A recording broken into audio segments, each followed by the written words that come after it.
Howdy do to all of you. Welcome back to the Players Club podcast here on VGU.TV. You already know who I am probably. Watkins Jr. I'm here to be one of the hosts on the show alongside Allan and Muir. What's up, Al? What is up, fellow youths? It's me, your boy. What is up, fellow youths? You sound like Steve Buscemi in that that movie, that satire movie. Yeah, you sound like either Steve Buscemi, but I was going to make a way more topical joke. You sound like Pete Buttigieg. Oh, boy. That's a name. That's going to be a really obscure reference if anybody listens to this like 4 or 5 years from now. So, dude, that is nothing. I was watching an old video I had on an external hard drive. Mm-hmm. And the name Rex Santorum got brought up. And I'm like, oh, man, I had legitimately forgotten who he was. I forgot he existed. I thought that was a character's name, not a real person. Goodness. Whew. Shout out to politics, man. Side note, everyone vote. Not going to say much more than that, but go vote if you have an opportunity to do so. But that's not what this episode is going to be about at all. Well, actually, voting is incorporated just a little bit. But what this episode is going to be about, of course, we're going to talk about the games we've been playing this week. That's how we're going to start the show off. But we have a different kind of special segment this week, and I'm going to be recording it right after we're done here. So I had a crazy harebrained scheme that I see a lot of people out here with their top 50 lists of their personal favorite games and stuff. And I was like, yo, I've been wanting to do something like that. And I figured out a way to do it. It involves some crazy harebrained schemed-ness stuff that I'll explain in detail once we get there. But that's what we're going to be doing for the second segment this week. It's going to be me figuring out what my top 50 games are and me going through that process of selecting each one. And it's going to be entertaining, and hopefully it's not that long. I looked at the list of games I have. It's a lot of games, man. I'm scared, but hopefully it shouldn't take too long. And this, I know our intro where we talk about the games we're playing, on average, that's always about an hour long. And so this might be a longer episode. We'll see. But in any case, you guys can just zone out after this section if you want to just zone out, because I'm pretty sure, knowing how I am, that could be a longer section. So we'll see how it is. Hopefully we won't go over 3 hours. That's my goal. That's my fingers crossed everything happens that way. But we don't have to worry about that until we get to the end of the show, or until the middle of the show, I guess. First, we're going to talk about the games we've been playing this week. So Al, do you want to talk about one of your games first, or do you want me to go ahead and kick this off? I'll go first because I kind of went on a splurge. Oh boy, big spender. Let's go. I bought about, let me see. So you bought a small nation worth of video games. I bought about between 20 and 25 games. Good Lord. Okay. What, first off, what brought this upon you to spend, or I don't know how much you spend, God forbid, but 20 games like in the last week? Like what encouraged that? So a while back during the good old days of VGU, Josh Mobley introduced me to Steam keys. Wait, that's a concept you weren't familiar with? No, I like the concept of buying Steam keys. Oh, okay. Like from a third-party site. eBay. Yep, okay, that's it. And I had an eBay gift card that I had at first I had no idea what to do with. So I just decided to, hey, I'm going to buy a bunch of games that are really cheap. Okay. What's the fruits of that labor? Pac-Man Championship Edition 1, DX, Pac-Man Championship Edition 2, the Lego Hobbit, Lego Lord of the Rings, Hue. Hell yeah, there's Hue. Good pick. Sonic Generations. Another good pick. Sonic Lost World. That's not necessarily a good pick. Yeah, I don't know. I forgot that game even existed, so I couldn't tell you much about it now. The Shenmue remasters. Oh, okay. Decent picks. Tropico 5. Port Royale 3. I don't know if I've heard of that game. I think we brought it up on the sequel on Port Coriel 5 during Okay. back when it was a different. The podcast had a different name. Oh, yeah. It's vaguely in my mind. I'll look it up later, maybe. But that's another one. It's a drop in the bucket for you. Dirt Rally, Ooh, okay. I know that one's good. Call of Duty Infinite Warfare, Ooh, hell yeah. That's a good pick. Split Second, Wow.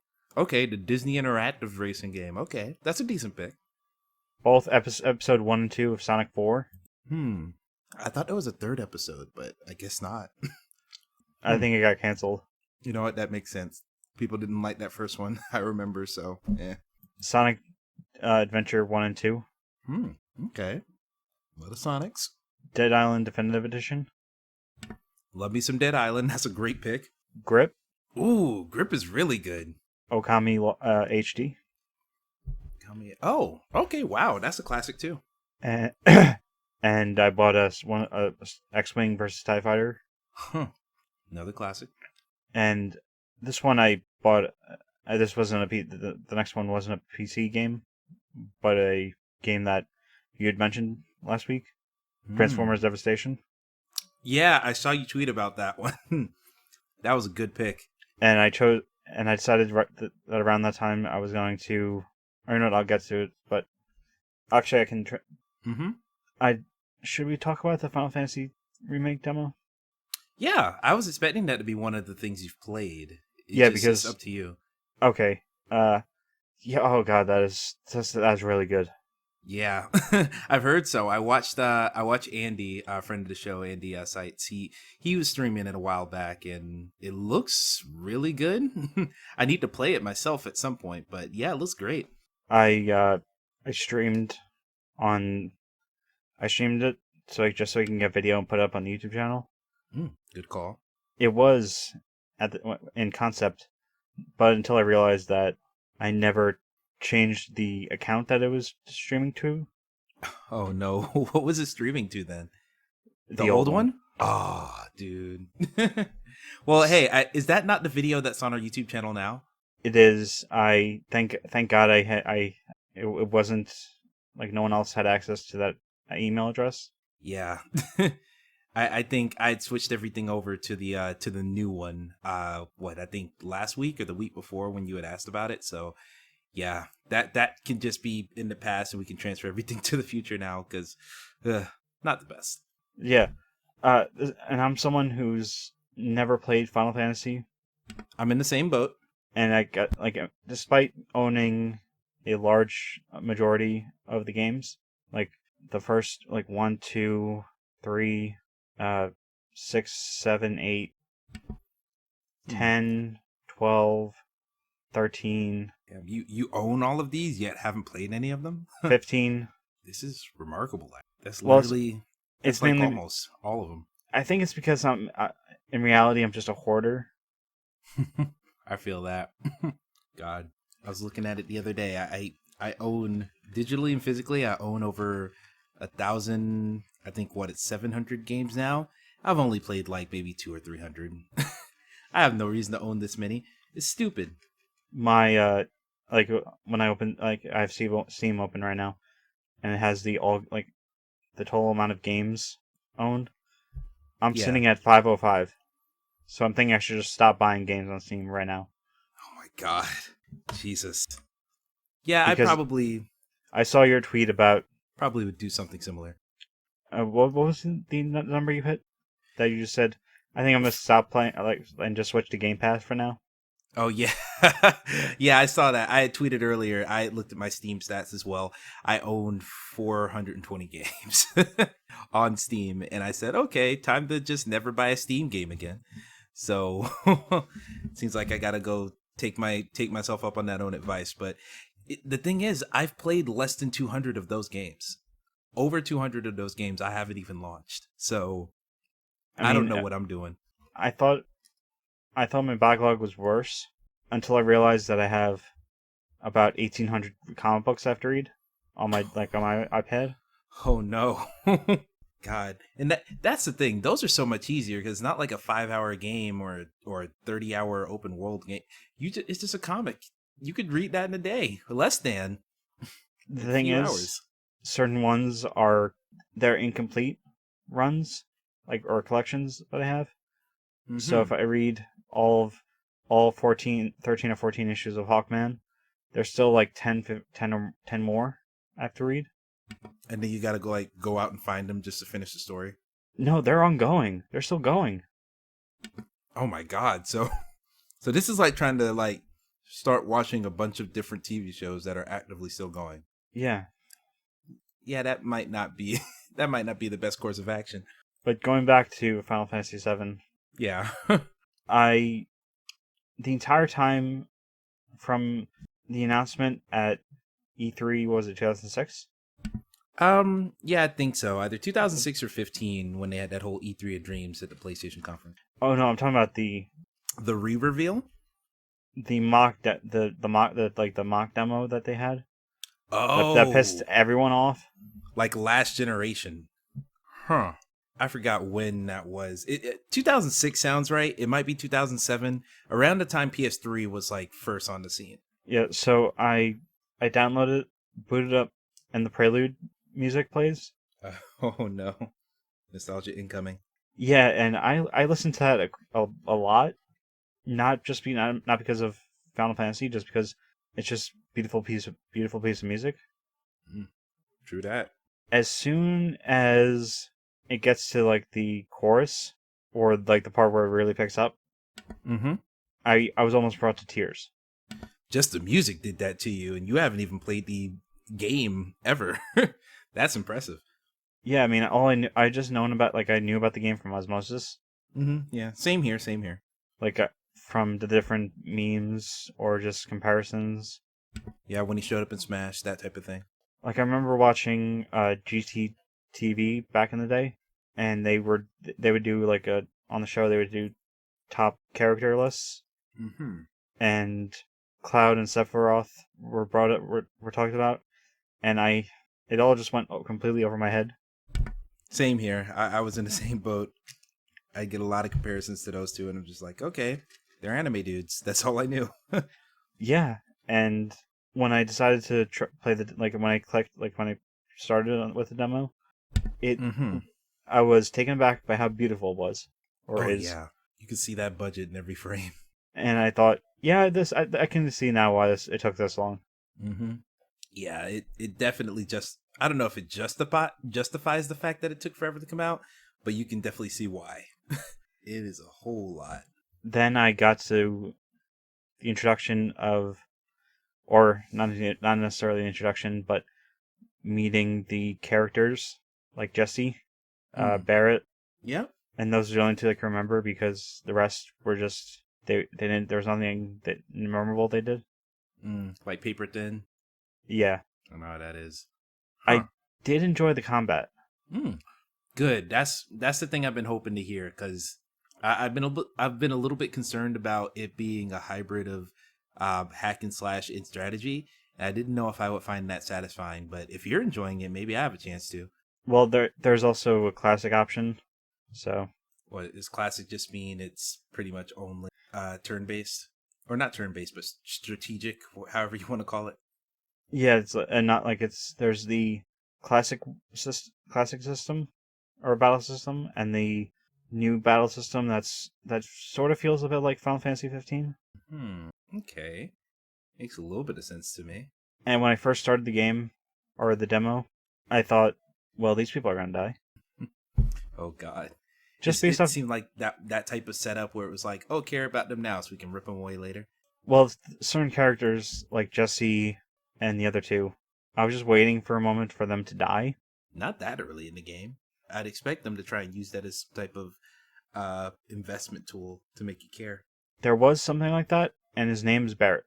Oh, that's okay. He is the coolest character, I guess the coolest Japanese-made character I've ever seen. Aside from Bo, from what? Not diet. Primary domain. Binary domain. That's it. Yeah. Oh man, that game's awesome. Good pull right there. I mean, especially just the Funhouse videos with them trying to use the voice controls. Bo, what? God. Bo, man, I need to play Binary Domain again sometime. Re-release that on PS4. We got Vanquish. Let's get the other sci-fi shooter. That's a classic. Anyway, so yeah, sounds like you're enjoying that demo quite a bit, huh?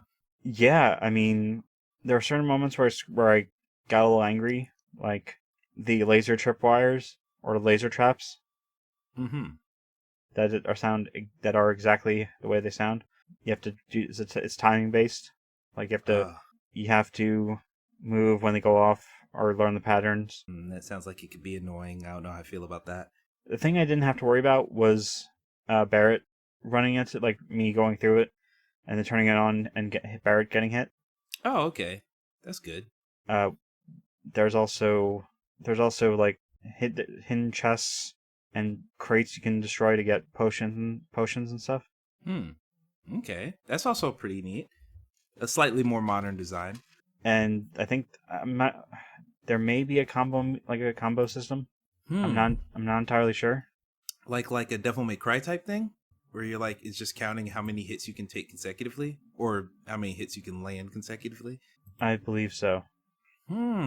That's real interesting. I wouldn't have thought they'd have something like that in here, but it seems like they're really trying to emphasize the, I guess, hack and slash part of the combat. I'll have to check that out then too. So yeah, overall, it sounds like. Well, here's my question: considering you never played Final Fantasy VII, has this demo sold you? Like, do you think you're gonna pick up this remake as soon as it comes out, or are you just now like, I wasn't looking at it and now I'm looking at it to see if it scores well when it's out? I'm not gonna pick it. I'm not gonna pre-order it, even though I'm known for that. Yeah, showing some restraint. I appreciate that. The last game that had this type of impact on me, where I had no interest, played the demo, and fell in love, was BioShock. Hmm. Because if you notice, or if you think about it, there aren't that many, or a lot of big games don't release demos these days. Yeah, that's true. Super rare now in this generation, definitely. I'm okay. One of the characters is named Biggs, who looks Please he tell me he looks like Jason Biggs. no he looks like a Yakuza character, Huh. Okay, didn't expect you to say that. or at least from the face up Yeah. or from the neck up, Hmm. Okay.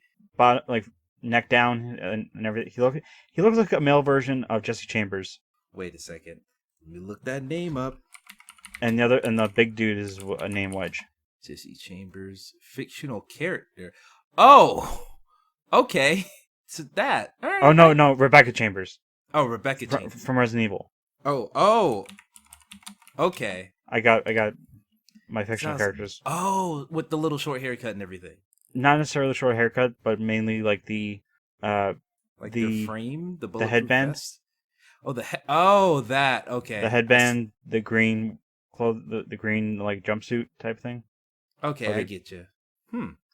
And Okay. I will say this about Barrett. He is an asshole.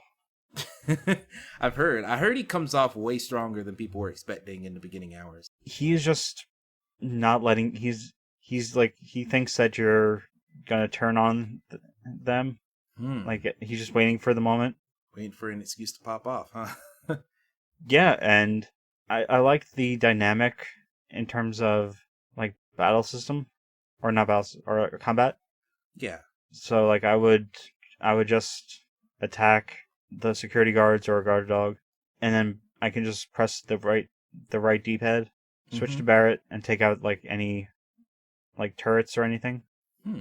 Hmm. Okay, that's actually pretty cool. Character swapping. The character switching seems like it comes in handy in different scenarios then, and it's not just like a novelty thing. Yeah, and there's a stagger system. Yeah, I heard about this. It sounded kind of God of War 2018y. Yeah, so if you hit like a hidden enemy at a certain amount of times, they're basically their defense drops dramatically, and they're open to more attacks. Okay. And aside from the guard dogs, which are just terrifying, I can imagine what a name like that. the regular guards are just they're nothing. Okay, way to come after the guards. Like it just sounds like they're easy, is what you're saying, I guess. Yeah, and the way the button layout is X to do regular attack, So like there's no jump, I guess. No, there's no jump. Wow. The way they do it is like if you run in the direction you'll just vault over. If it's like going over a crate or if you have to like jump over a chasm. Mm-hmm. It's just like a parkour system, like Assassin's Creed. Well, in Assassin's Creed, you have you have control of that. So it's just a more automatic version of it. Yeah. Okay, that's not too bad, I guess. I Doing mean, a lot of this. the demo is just taking the Mako reactor, Mm-hmm. and From what I've heard, this is only like the first 20 or 30 minutes of the game. yeah, for me it was like 40. Oh, wow. Okay, a little bit more meaty than I thought. No, it's mainly because I was going around searching for everything, so Oh, like, I was okay. taking my time. All right, that makes sense. Some people are beating it quicker. Yeah, Andy's stream I think was 36 minutes, so I guess it just depends. Interesting. Well, there's certainly, here's the thing, man. I'm glad they finally released this demo, but it seems like it's doing its job of actually selling people on the game. And I mean, I'm still, like I said, I still want to play it, but I'm kind of just happy that there is a demo for a incoming release game that's actually doing the thing that demos are supposed to do and selling people on the game, because so few people put out demos nowadays that it's just so like, it's hard to even gauge what a game is until you get to play it. And so hopefully this continues some type of trend. I don't think it will, because a lot of devs know that you put out a demo. I mean, I don't know if you remember PlayStation when they were first talking about the PS4, they were like, hey, every game's going to have a demo because you'll be able to try a fraction of the game in the PlayStation Store. And it's like, oh, why didn't that actually come to the console? Because a lot of developers understand that once people play the game, that they could potentially be like, oh, I got it. I got all I needed from the demo and I never will need to buy the game. Or they'll just know that the game's bad and then won't buy it. So, yeah, all depends there. I remember with the on PS3, they had the time trials. Yes, the time trials are cool. Where you could only play like the first hour or two of the game. Yeah, I rarely ever like used any of those. I think I used it for like 2 games just because I was curious, and then I think both those games ended up being free on PlayStation Plus anyway. So it's like, it's really, and then for some games, the first hour you don't actually get to see the full game. Some games take a long time to actually get into the regular rhythm of gameplay. So I guess, yeah. To go back to the BioShock 1 demo, there is a little bit of symmetry between that and this. How like so? The in the way it ends?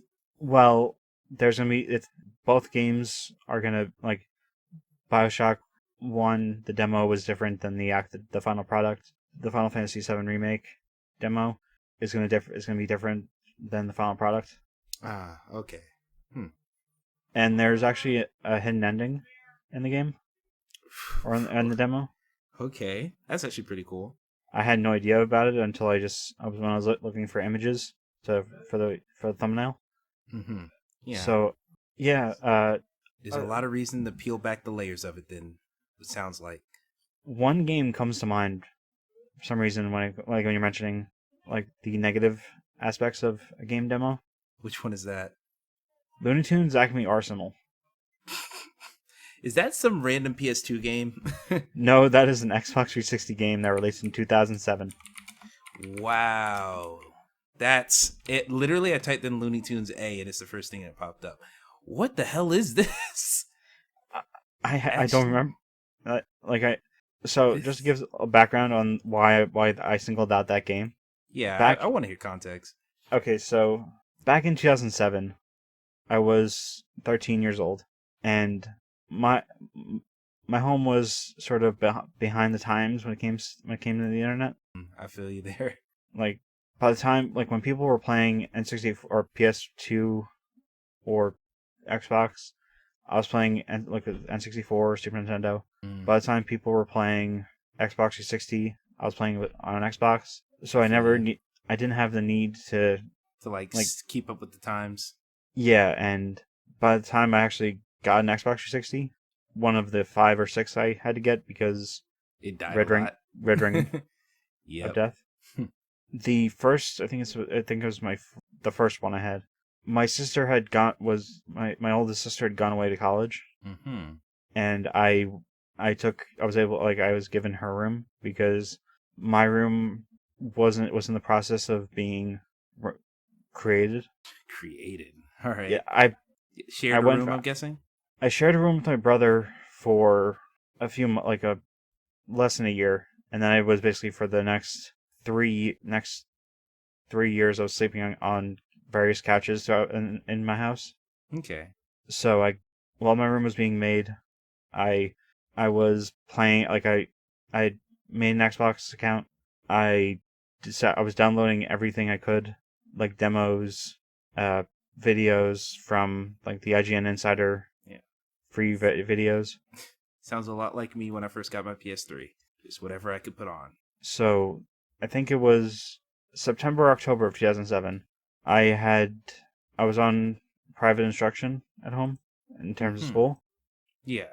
and I just woke up one day and this is back when demos were more frequent. Yeah. Like There's a new one every week, just about. I remember seeing I want to say the Area 51 sequel game that came out on 360. Oh, God, what is it called? It's not Time Shift, because that's the one I've been thinking about. Black But Site. Black Site, that's it. Black Site Area 51. God, that. Oh man, I remember seeing that in so many bargain bins at GameStops.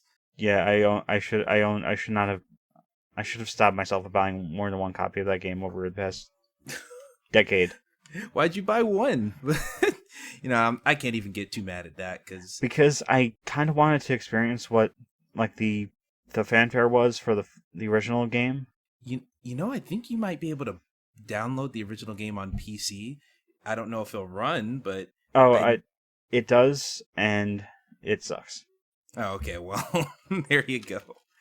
Uh, I mean, real quick, if you're gonna talk about demos that like I feel like I've experienced this, I don't know if I need to play the whole game.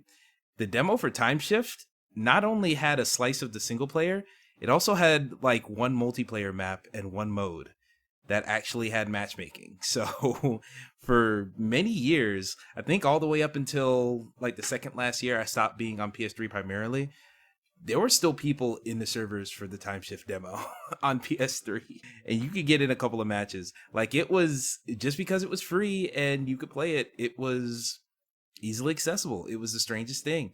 Um, just games like that, man. When you put too much in the demo, it kind of not deters people from wanting to buy it, but it's like, oh, I get my fix for the demo. Why do I need to buy anything else? So there's always a danger of doing that. So hey, it seems like Final Fantasy definitely isn't hitting that type of curve with people with the demo, but hopefully people, what am I saying? Hopefully people are gonna go out and buy it when it comes out. I have no doubt that there's gonna be millions of people on this thing day one, but hey, it seems like the demo has definitely done its job. If what you're saying is to be believed, and I do think it is. So bingo, bango, boingo. Any other final thoughts on the Final Fantasy demo before we go on to one of my games? Mainly, I don't think it's gonna be. Actually, no, I don't think it's gonna get a lot of hate or Mm-hmm. confusion as seen with Kingdom Hearts 3. In what aspect? So with Kingdom Hearts 3, there were like 6 to 9 games that you That had to play to get what was going on. yeah. So are you saying like for Final Fantasy 1 to 7, is a Well, similar thing? they're all slices of different. They all take place in the same world. They're just different stories that aren't connected. Okay, yeah, that makes sense. Which again, going back to Bioshock, it was a new IP. It was a new IP. There was nothing that you had to no required reading, Uh huh. and I think it's gonna sell crazy. It's going to sell crazy. Like it's gonna be. You talk about the games, like the pillars of this year. It's Cyberpunk, it's Last of Us, and it's this. So, and this is gonna be the first one coming out because the other two got delayed. So this is gonna set the precedent for how big a deal can a game be.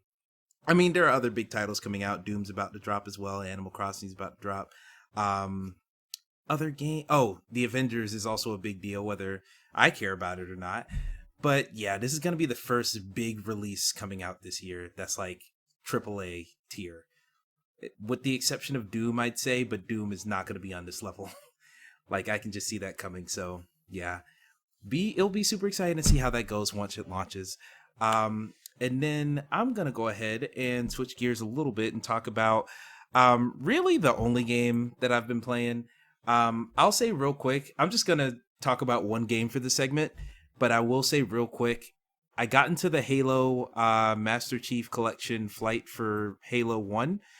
They were doing tests on that on PC, and they actually just released it like I think earlier today or yesterday. Yeah, they still dropped it. Yeah, they stealth dropped it. It was a surprise to everyone, really. I was in that last flight, and it's Halo 1. I don't know what to tell you. It looks nice with the remastered graphics, but the multiplayer, there are no remastered graphics in multiplayer. It's all the regular graphics, and that's a little bit not pleasant for me personally. But I'm not a Halo guy. I'm planning on playing it some with Papa Drew Bear on Twitter. Over from OK Beast. He said he's down to play it this weekend, so I'll be hopping into it a little bit then. But Plug the site.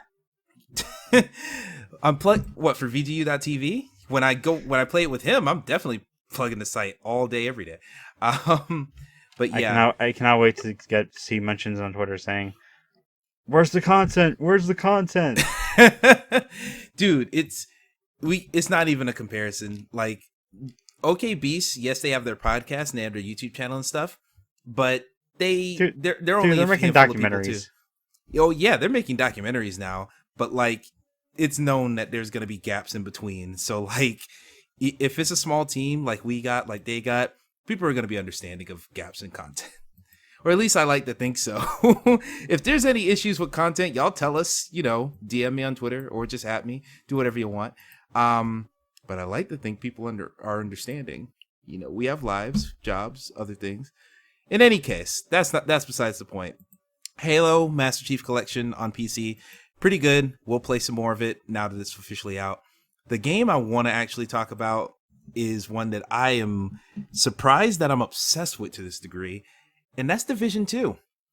Yeah, Division 2 actually just dropped. It's I forget what it's called. Something of New York DLC. I want to say, I think it's Warlords of New York. Warlords of New York sounds right. I'm actually look that up real quick. Warlords of New York. Yeah, that's Division 3's, or wow, Division 3. Not there yet. That's Division 2's new expansion that just came out. I think it's a $30 expansion on its own. It's a really sizable thing. You go back to New York and all this stuff. But I've just been playing the base game because the base game has been on sale for $3 for the last few weeks. And I said, it's $3. Let me go ahead and pick it up. Despite already having a disc copy that I got for $20 from Best Buy like 4 months ago. So I said, I'll throw caution to the wind, whatever. I'm really enjoying the Division 2. It is really fun. And it's not just because it's it's a fun shooter and it looks beautiful and everything, but I think it's really a sum of all of the parts type thing, and it's hitting that itch that I was hoping Borderlands 3 would hit for me. Or Borderlands 3, I know it's supposed to be a fun shooter. I know it's great and everything, but I just wasn't feeling that vibe at the time, because I don't know if I talked about it on the podcast, but I bought completely in on the Borderlands 3 hype. I had pre-ordered the game. I had pre-ordered the special edition with all the DLC included. Like, I was in it for the long haul. Then I played it for 2 hours and I was like, I'm just not feeling it. Like, not to say anything's bad, I just don't want to play a game like this right now. Where did you leave off in Borderlands 3? Literally either right after or right as once you get to to Sanctuary, which is the new ship. I think after you get sent to the next planet after that, I was just like, all right, I think I'm done. Yeah, as soon as the first time I stopped, like I said, I thought to myself, I can't do this. Right when I saw Reese.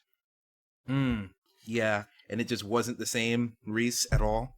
Yeah, I mean, I noticed on YouTube, like a YouTube video, like the title just says Borderlands Telltale reference, I that is clickbait to me because I love that. I love Tales from the Borderlands, which I'm gonna plug in at the end of the show. Hell yeah.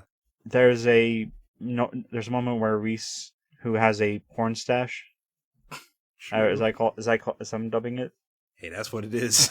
According to me, at least, too. he asks, "Hey, what do you think of my mustache?" And you're given to it like a yes, like, do you think it's good?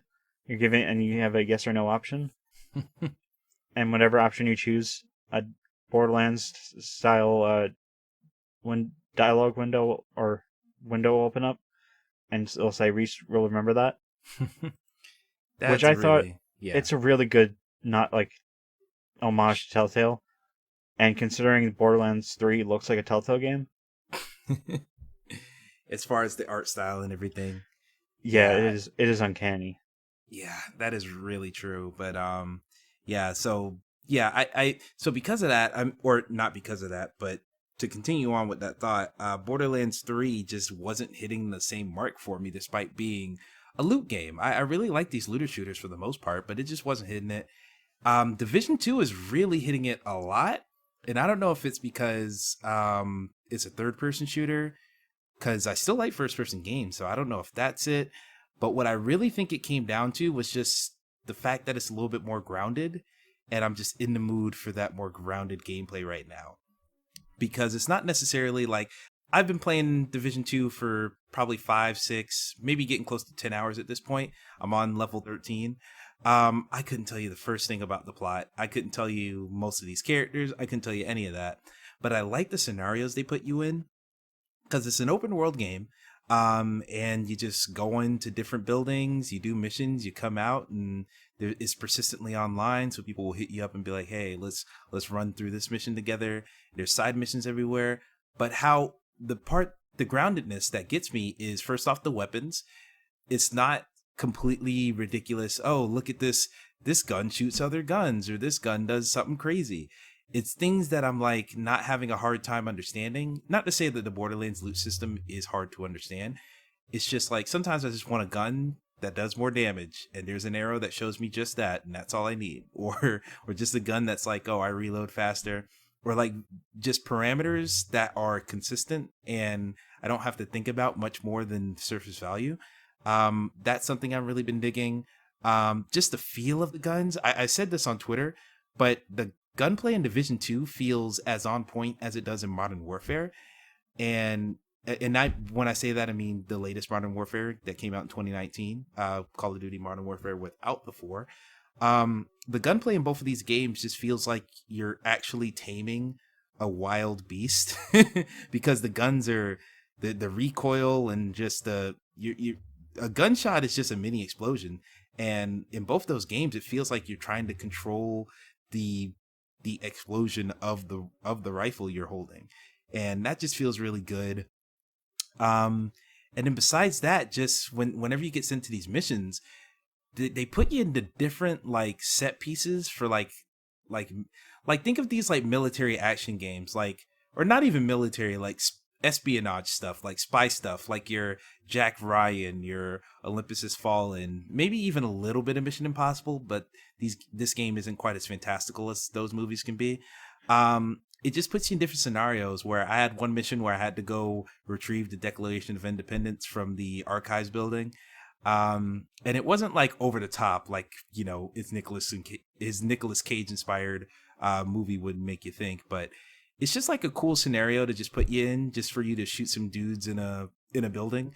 And that's what kind of keeps it fresh, where it gives you a couple these more grounded missions and these more grounded activities that just make you feel like, oh, I'm doing real reconnaissance in Washington D.C., or I'm actually helping people. There's materials and stuff to donate to different civilians you see on the road. You're building up your bases. You'll recruit different members to, you know, bolster up your team and give you options and give you more access to other parts of the world and of the game.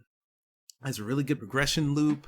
There's just a lot to unlock. It feels very Ubisofty in that it's like, oh, welcome to your base. You've completed 3 out of 4 main objectives.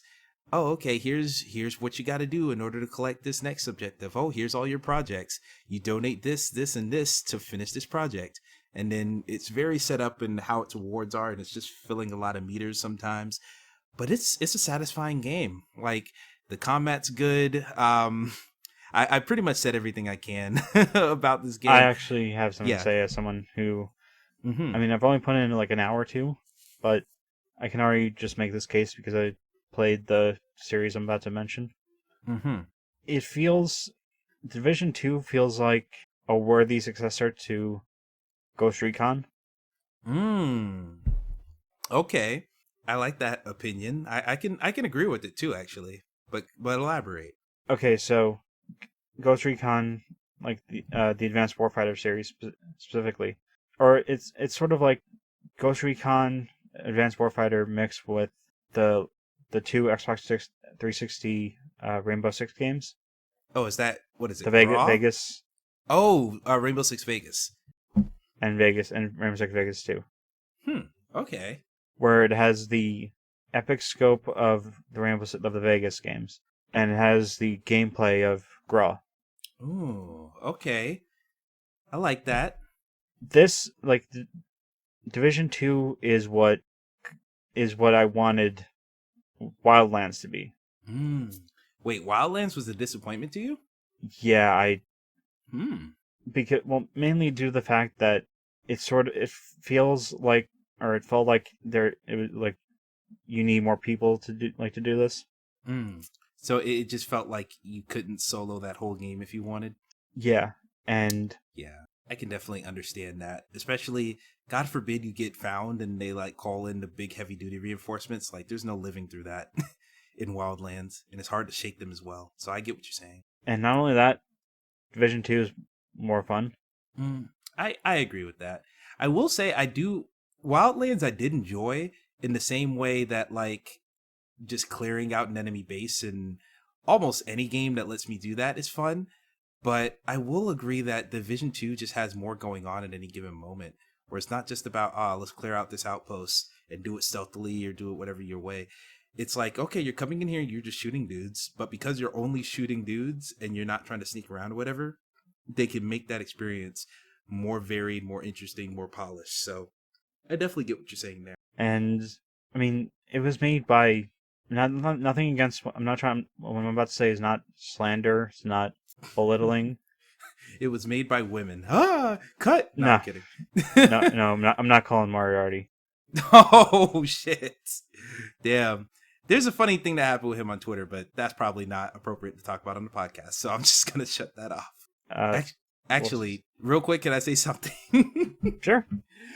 I was in Discord with Andy and some other guys the other night, and then they were talking about a Goofy movie, and they were like, "What's the name of that one character that's like Max's friend?" And I was like, "Oh, you mean the guy who looks like Colin Moriarty?" And everyone died. So I didn't even mean to like make that a joke, but everyone just found that the funniest thing. So I was like, all right, goes on a podcast now. So here we are. As you So were saying. the game is made by Massive Entertainment, Mm-hmm. and they're responsible for World in Conflict. They Prior to that, they did Ground Control. Did they possibly do End War? No, that was a different studio. Okay. Like they were put up for sale by Activision Blizzard after the Activision and Vivendi merger, Mm-hmm. Yeah, I remember that. and World in Conflict, like Soviet Assault, was Mm-hmm. sort of in limbo during the prior to the Ubisoft buying the company, and for after that they were when World in Conflict Soviet Assault came out, they mainly for the next 4 years they did they did support work for Ubisoft Montreal on Assassin's Creed Revelations and Far Cry 3, Mm-hmm. That's actually pretty neat. and a company known primarily for making RPGs, not RPGs, RTS games, Hmm. com- like That's interesting. creates a new IP, does a new IP, or I'm not sure if the division is based I still don't know how the Tom Clancy Ubisoft deal works, even though Mm-hmm. he's despite him being dead. Yeah. It's a weird middle ground. But I remember playing the Division 1 and the beta specifically, Mm-hmm.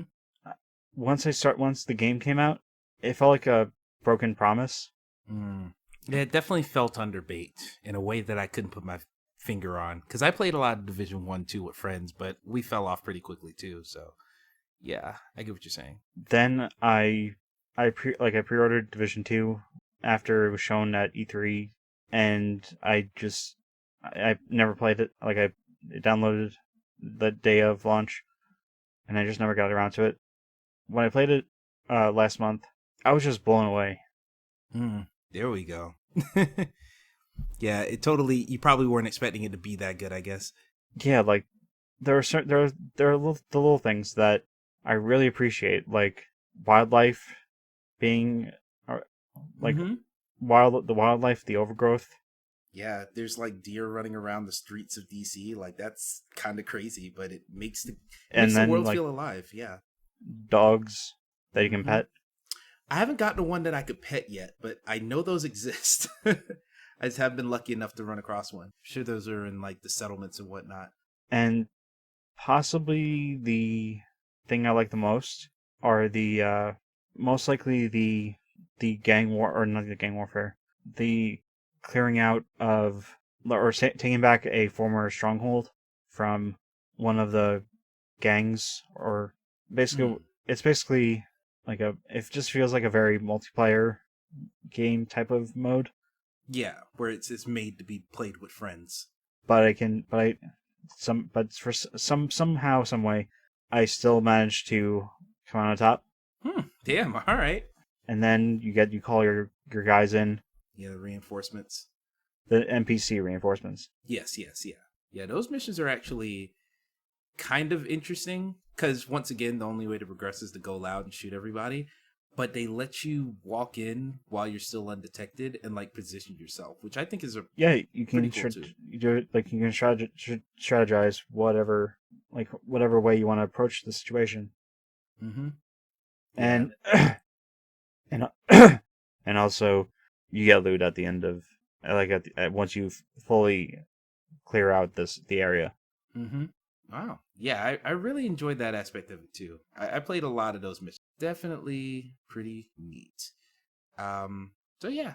I really don't have too I mean, I gotta play a lot more of it. I'm probably gonna get the level cap because it's a level 30 level cap, which is probably gonna take a while. But I'm enjoying it so much that I think I'm just gonna keep it going. Are you playing on PS4, PC, Xbox? PC. Okay. I do own it on PC too. I just haven't installed it because I already got it on PS4, and also that is a big install. I think it said like 60 gigs or something, and I'm like, well, let me rest my data cap for a little bit, and save it for something else like streaming, I guess. So, but yeah, it's good. I might. We'll see how my data cap's looking. I might install it so I can just play with everyone. I actually thought about buying it on Xbox as well, just so I can say I can play with anybody, no excuses. But then I thought, oh man, do I my progress isn't gonna follow me, so what should I do? So I'll figure out what I feel about that later.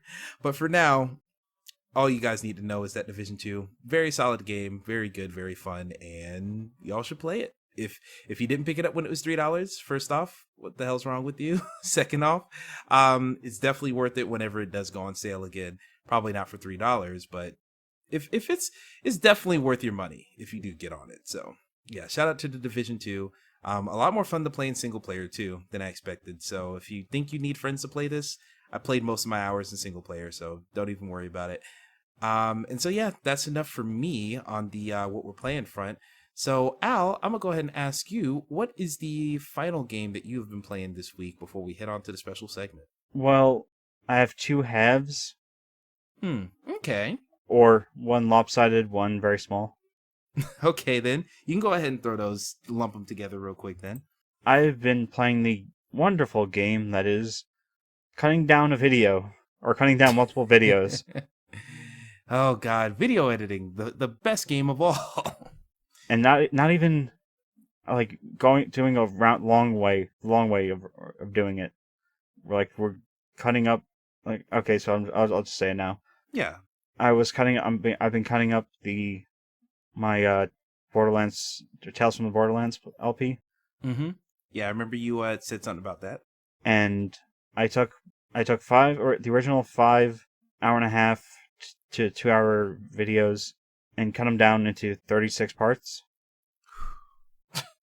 That's honestly, I'm trying to do the same thing while trying to edit this extra life stream, but like, that's still the fact that you did it, or you've done it multiple times at this point, but that's just always difficult. Yeah, and the thing that makes me angry is that the software I'm using, which is basically just a freeware thing I found on the Microsoft Store. Yeah. What I would do was, or what I did was, I would take the video, chop it in half. It'll be like Tales from Borderlands episode 1, part 1, and part 2. Then cut the part 1 and 2 in half, and do a 1.1, 1.2, 2.1, 2.2, and just go from there. Jesus, that is, and you just have to just keep making just different decimal points on all these episodes. Yeah, and I can see how that's annoying. there are certain, like, only two of the 36 videos are very long. I made sure to keep them around, like, the other, like, the majority, 14 to 15 or 16, 17 minutes. Mm-hmm. There's only like 1 or 2 or 3 20 plus minute videos. Okay, that's pretty impressive too. Whew. And I'm thinking of trying, like, it's gonna be a Herculean task, but I'm thinking of doing the same thing with my Life is Strange LP. Just like cutting it down into smaller chunks like that, using the same process. Yeah. All right. Because my Star Wars Revenge of the Sith LP ends at the end of May. Okay, so you're just trying to get out in front of it? Yeah, and think 13 episodes. I've been stretching it. It's been stretched since December. Yeah, that's a long time. Shoot, longer than a Kind of Funny season of content. I mean, on top of that, I have the Batman Season 1 LP that I cut down. Or no, I didn't cut down. I used OBS and Game Bar. Game DVR. Yeah, the Xbox thing on PC. Yeah, I used that to capture and edit the videos. Then the Guardians of the Galaxy one, which I still can't believe that, like, Graydon mentioned that it was one of the better Telltale games. Yeah, that's what the consensus was back in the day, yeah. And he mentioned that, like, during an Inside Gaming video, Lawrence said it was trash. Jesus. That's a little off kilter. He's definitely off with that one, I'll say. And when I played the game, I had to play through it at least, I think, certain times, 3 times, because I would stop the recording at the wrong time, or in terms of OBS, I accidentally left my mic on, and background noises were dripping on. Into it. Yeah, they were bleeding in. Dang, that's a damn shame. But it seems like you have a process. Oh, excuse me. Oh no, yawn time. All right, I'm good. Yeah, it seems like you're developing a better process of getting them edited now. I mean, hopefully it's not gonna interrupt you going through your other Let's Plays. Yeah, I mean, I still have. Thank God that Halo is out on PC. Is it out on PC? Like, yeah. Or Halo 1. Yeah, I know. Are you planning on? Because I remember you were. I don't know if it was your video or if it was someone else's, but there is a Halo Let's Play up on our channel. I don't know that's me. Okay, that is you. Yeah. I decided I had to stop because I was having too many. Like, I was doing I wasn't banking episodes, and then taking the time that I'd used to bank them to continue on. At a certain point, I just stopped and couldn't get back into it. It doesn't help that my Elgato is acting up again. Hey, man. Besides the Elgato thing, I do understand what you mean when you're like, all right, started a Let's Play, and now I'm not feeling it when I come back to record the other ones. You've definitely seen some of the ones where that's happened to me, so the new one I'm starting shouldn't have that problem, because it's a short game. I can beat it in a day or two. But in any case. The smaller game, which I literally only played for 5 minutes, Mm-hmm. Pac-Man Championship Edition DX. Oh, so one of the ones that you picked up from eBay. I really enjoyed that game back on the PlayStation 3 era. How are you picking that one up? Or how are you enjoying it, if you are? Well, I only played it, or I played it to make sure, just like to see if I still had the ability, because when it first came out in 2010, 2011, Mhm. I had actually on like the normal mode. Yeah. I somehow got to the, I think either 1.2 or 1.5 million Oh, shit. high score mark. My God, how? Well, you know how you remember you know how the game works. Yeah, you're just making laps until get the high score, I guess. Yeah, so I played like me and like a friend, John Callahan, who I wrote for Gamers Itch. Mm-hmm. We would have this thing back on the Zitchcast where we would bicker about like I was ranked higher on leaderboards than he was, Yeah. and I just want to see if I just simply still had the ability to get a high score, like a good high score in the game. Hmm. Well, seems like you did pretty well the first time. Well, no, that was like 10 years ago. Oh, okay. So, I mean, what does it compare to now then?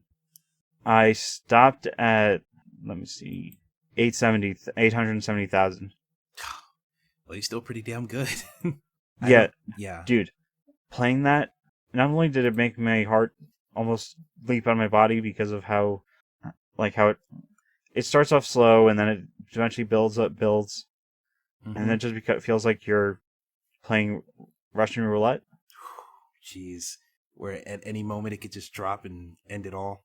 Actually, no, more like it felt more like a House of Cards Yeah. Because then it could all just tumble down. or Jenga.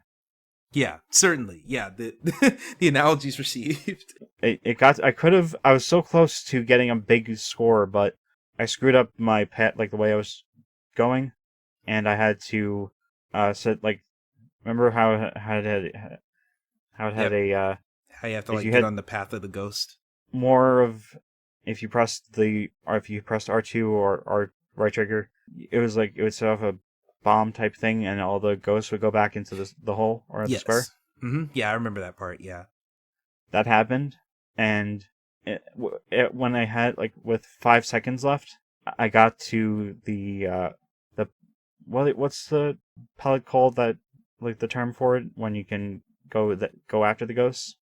Oh, just when you get the I always call it the pill. I think it's just the big blip, the circle when they're all Well, blue. basically when I got that, I was going through a very long line, and then it just stopped at 870,000, Oh or it's damn! 870,000.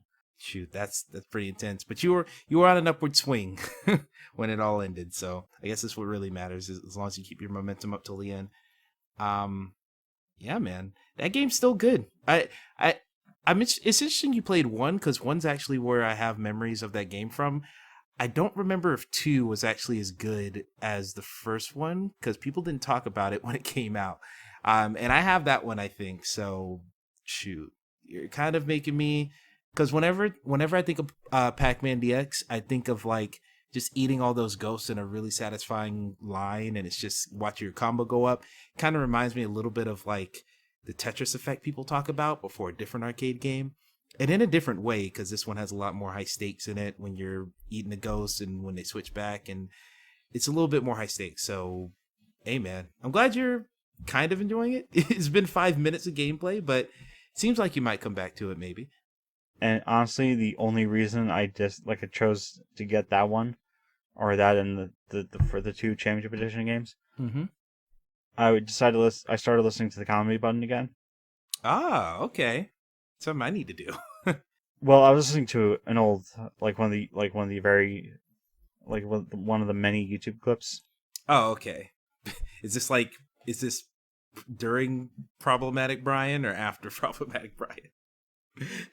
I love Brian, but there was a time. I was listening to, or the specific clip I was listening to was the how's it going, Oh, okay, that's a classic. which, yeah, it still holds up. Yeah. That's a good bit. But yeah, man. So I guess that just made you nostalgic for around the time that came out. Yeah. Yeah.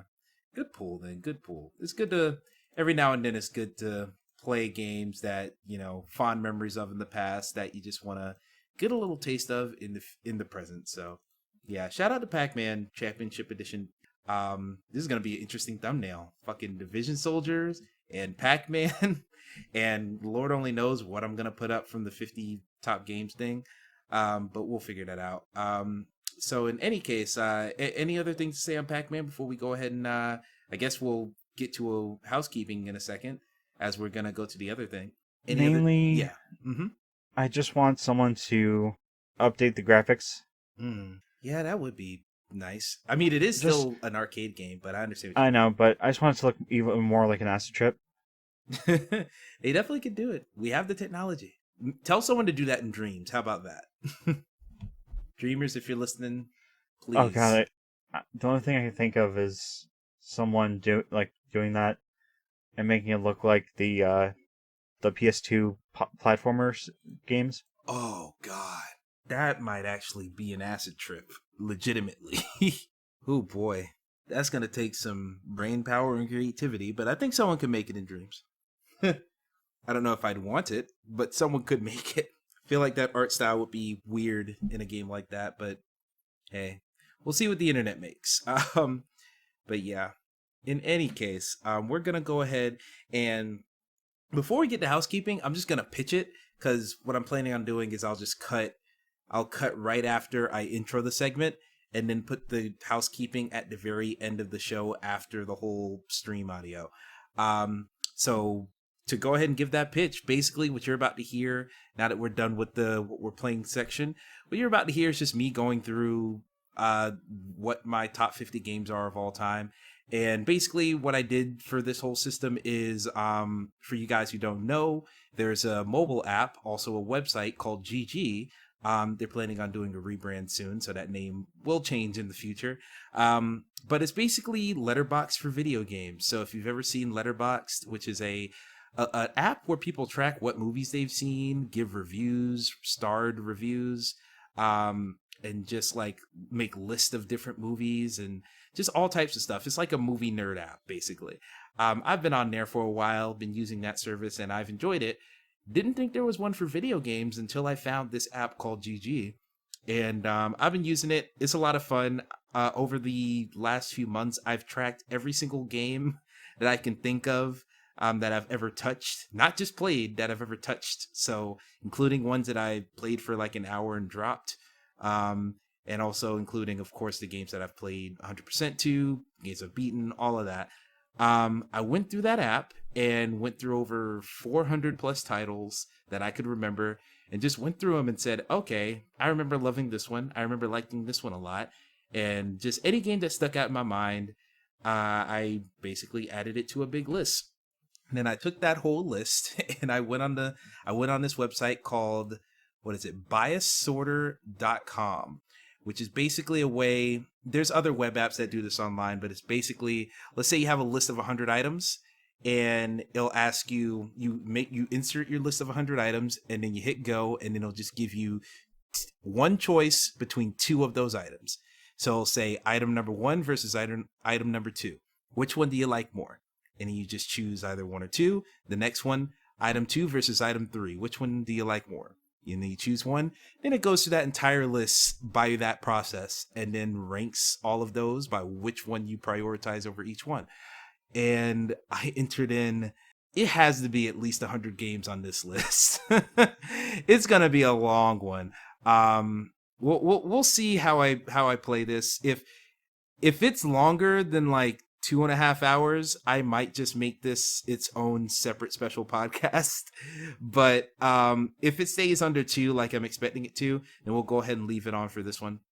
But that's basically what this is gonna be. I'm going to be streaming it. We're recording this in the past once you hear this, but I'm going to be streaming immediately after this recording, and then that audio will also be in the past that you will be hearing after this. So it should be fun. We're gonna stream my process going through this list, and it should be fun. It should be interesting, and hopefully you guys enjoy. And then I'm gonna go ahead, if I'm doing the original plan and it doesn't go past 2 hours, then I'm gonna go ahead and place it right here. Greetings, hello, how y'all doing? This is going to be a special a special situation we have here. So as you guys might know, I've been doing that top 50 games list. I've been trying to rank an official list of my top 50 games. I've been wanting to do something like that for a while. And I've run into some stumbles. The first list we had almost 200 games. And I was like, oh my God, that's crazy. And putting it in this sorter took way too long to sort. We streamed for what, almost 8 hours total. And we only got to 40% of sorting that list.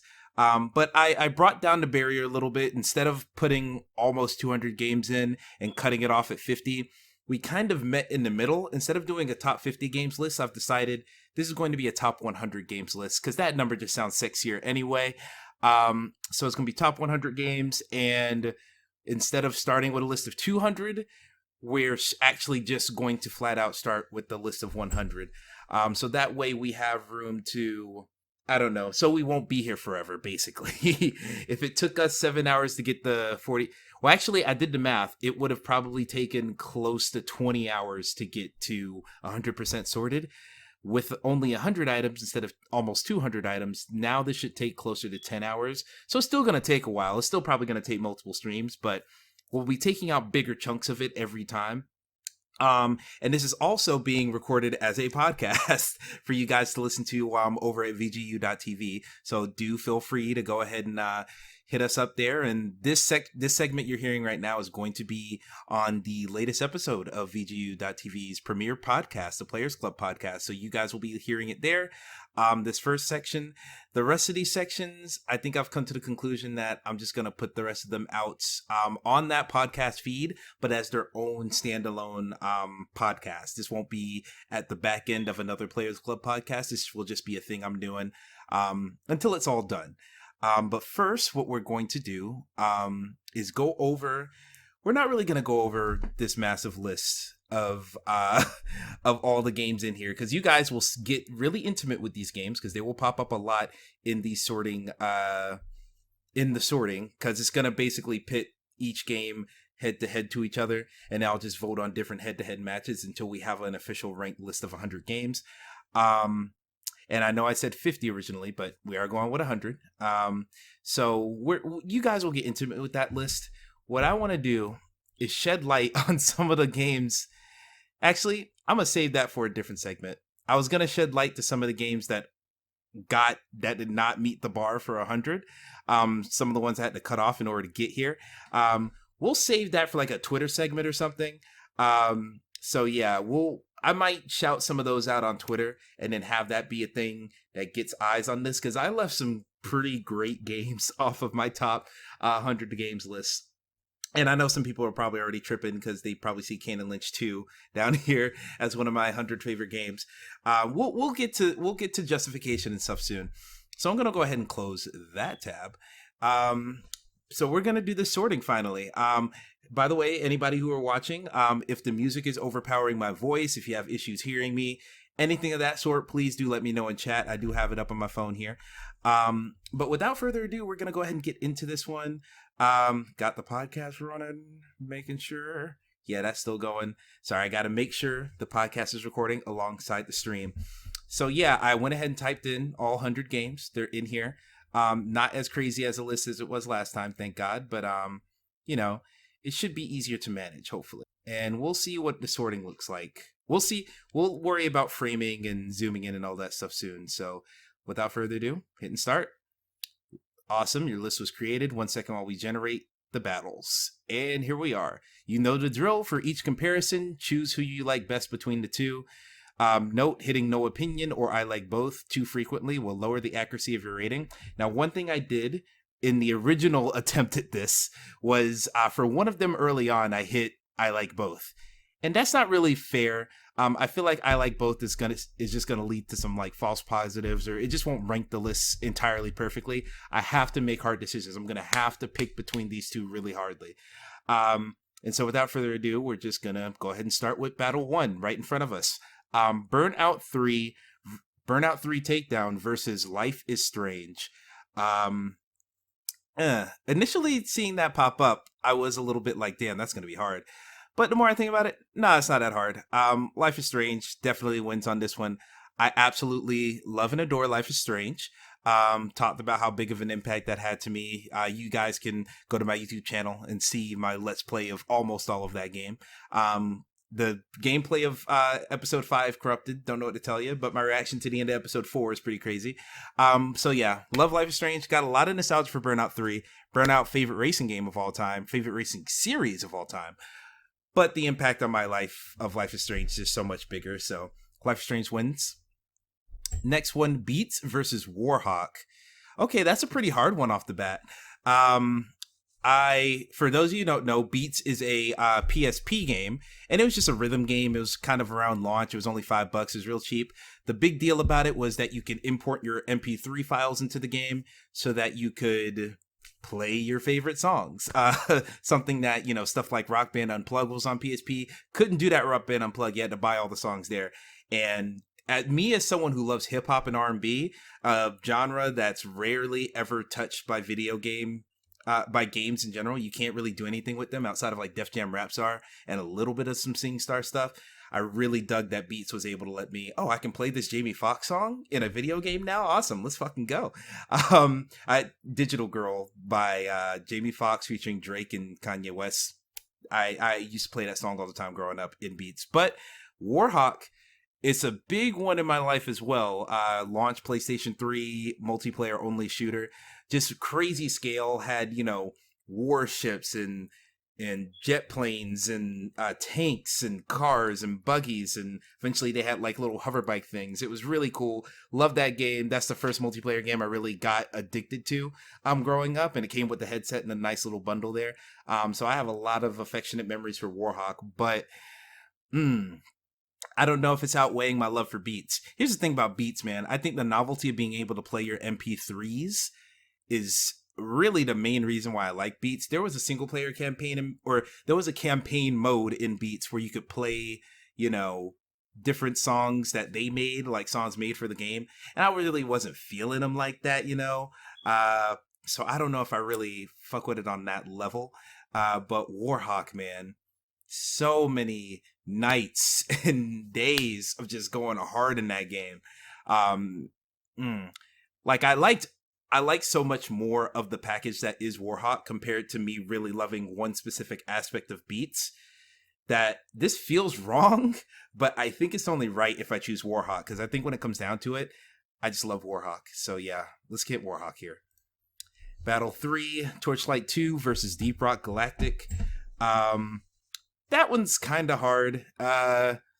Torchlight 2, Torchlight 2 is just a Diablo clone. It's very much so just click all of the enemies until they're dead, click all of the loot, spec your character to do the most damage, all that stuff. I love Torchlight 2. Ate up a lot of my time in my first year of college, which kind of regret now. Deep Rock Galactic is just such a really interesting blend of so many different games. Like, it has that aspect. I've talked about it in previous streams. You know what? We're going to act as if I didn't stream this earlier. We're just going to act as if this is just the first time anyone's hearing this. For the sake of the podcast, we're going to just keep it that way. And so I don't feel like I'm being redundant. But yeah, Deep Rock Galactic, it was just a... Deep Rock Galactic is Left 4 Dead mixed with Minecraft, mixed with Starship Troopers. And by that I mean... your dwarven miners who go into these different planets and stuff. You drill all the way down and you get into these really weird, very colorful caves. The art style in the game's great. And you're really there to just mine for resources. You're here to collect certain resources, sometimes fossils, sometimes you're here to destroy alien eggs, doing whatever objective while you're getting these minerals. Pretty much once you mine enough of a certain mineral, that's when the objective's up. But the entire time while you're looking for these pockets of minerals and stuff and exploring the cave, you have to make sure everything's illuminated. These caves are dark and dank, and you have, different classes that have different abilities, that some can put torches down in the environment. Some can shoot flares that can light things way down range. And then you're also trying to just maneuver it in general. So these are caves. Sometimes there's minerals up at the top of the cave. You can't really get there. Well, then you get the scout with the grappling hook who can just go up there and just hit it with his pickaxe. You get, engineers who can shoot platforms on the walls to kind of create natural staircases. You get drillers that can drill a hole directly through one side of the cave to the other that just make a pathway for everybody. Different class-based powers and stuff. And then you got the bugs. The bugs are out here like, yo, I'm gonna fuck your shit up. And it's just like swarms and swarms of, like I said, these Starship Troopers type insects that are coming to kill you. And then everybody has different weapon sets, and just the combat's really satisfying. And everyone has to work together because health is, yes, you regenerate health in some ways, but actually no, you don't regenerate health in that game. In order to collect in order to collect health and in order to get ammo, you have to mine for that resource in the game and then call in a supply drop that refills your health and refills your ammo. And you only get like one or two of these supply drops every match, so it's very intense. I love Deep Rock Galactic. The more I think about it, the more I like all of the aspects and individual ideas of Deep Rock Galactic.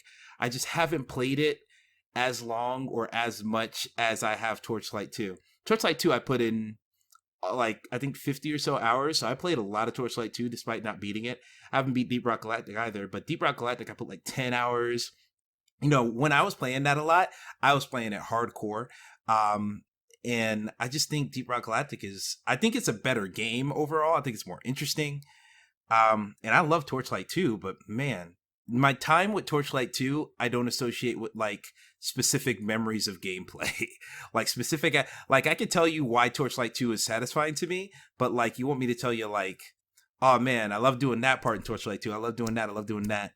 I don't have those specific types of memories. I just know I had a very consistent level of fun throughout. Where Deep Rock Galactic, I'm like, yo, it was so cool when we did this. It was so cool when we did this. I think Deep Rock's gonna have to win, which surprises me, but hey, it is what it is. So let's fucking go. All right, Horizon Zero Dawn versus Spider-Man 2018 for battle number 4. This one's gonna be difficult. This one's pretty hard. Horizon Zero Dawn. Okay, this is really difficult. This is like super difficult.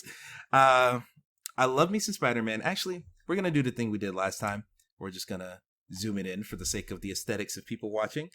So now the screen's a little bit bigger, the pole's a little bit bigger. This battle is really hard because Spider-Man, I love Insomniac Games. That's my favorite developer, hands down.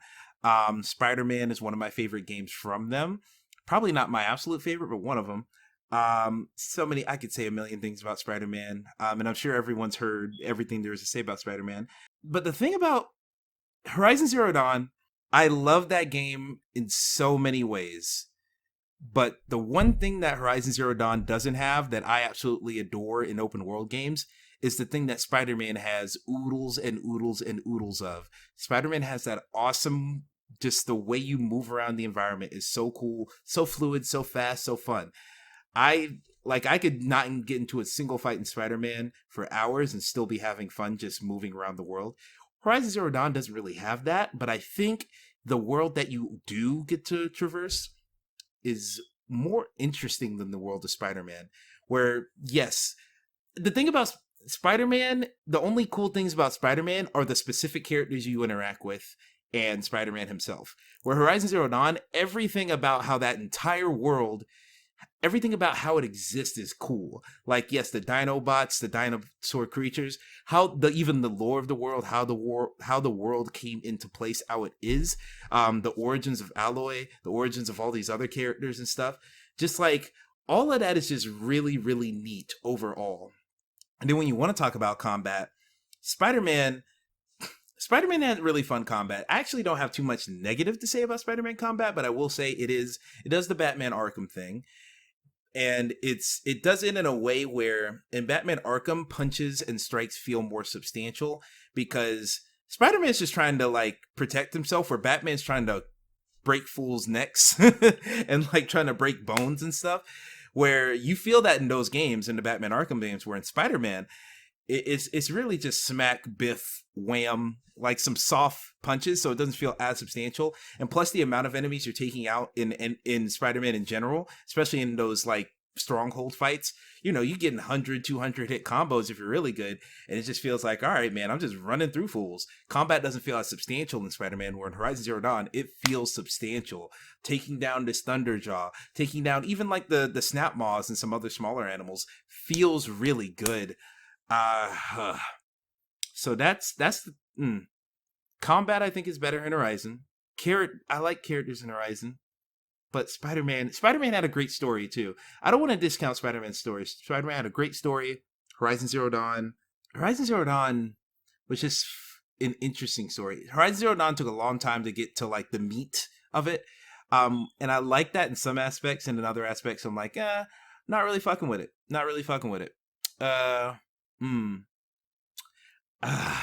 This does not feel right. I think I might have to go Spider-Man on this one. Just for the fact that it just plays so much better. Like, because both of these games put me in a similar headspace when I was playing them. I was in a state of pure bliss, having nothing but complete fun the entire time I played these games. And they're both very similar in the fact that I loved being in the world. In the case of Horizon Zero Dawn, I loved being in that world, where in the case of Spider-Man, I loved being Spider-Man. And it didn't matter where I was being Spider-Man. As long as I could be Spider-Man and do the Spider-Man stuff, that was cool. Where Horizon Zero Dawn, I think that world is what stands out. Just the uniqueness of a setting like that. It's just so neat. Fuck. The collectibles were cool in both. I'm really trying to critique Horizon Zero Dawn, because Horizon Zero Dawn is the game where I'm like, I just don't see anything wrong with it.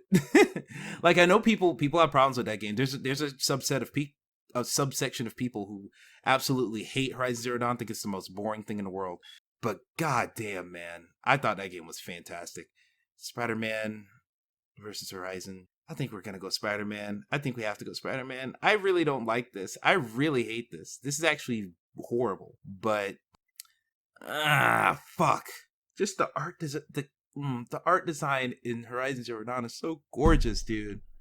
But Spider-Man just had those moments, man. I think Spider-Man has to win.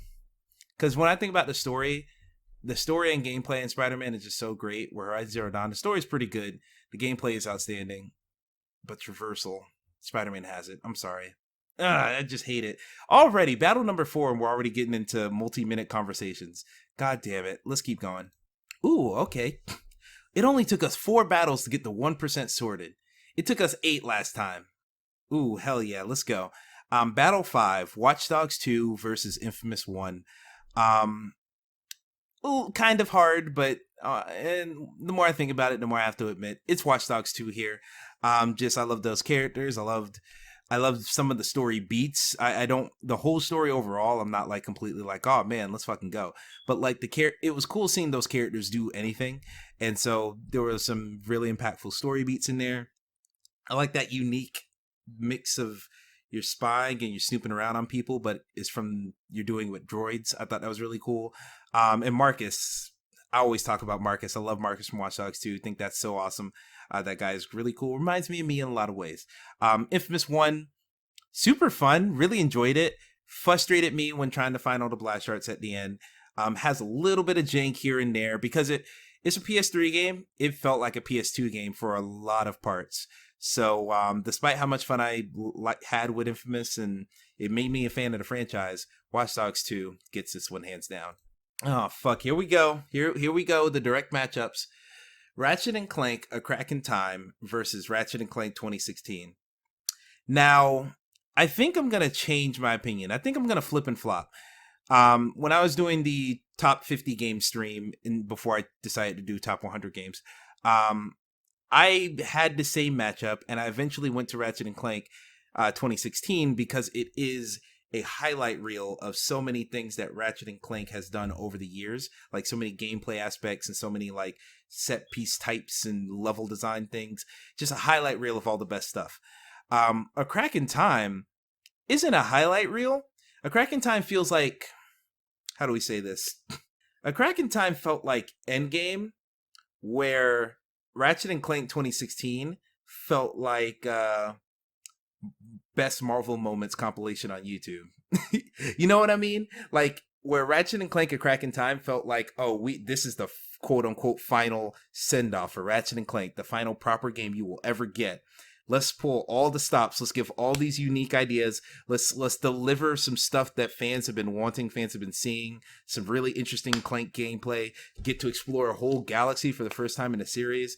Let's really knock their socks off with this one. Where Ratchet and Clank 2016 was like, all right, we're back. Let's dip our toe in by giving them just the highlights of what they like. Let's cut out all the crap. Let's cut out all the clutter. Let's not get too crazy with like unique, ambitious designs and stuff. Let's not do too much out there. Let's just give them the classic stuff, give them what they want, and let's kill it. And they did kill it. I love 2016 a whole lot.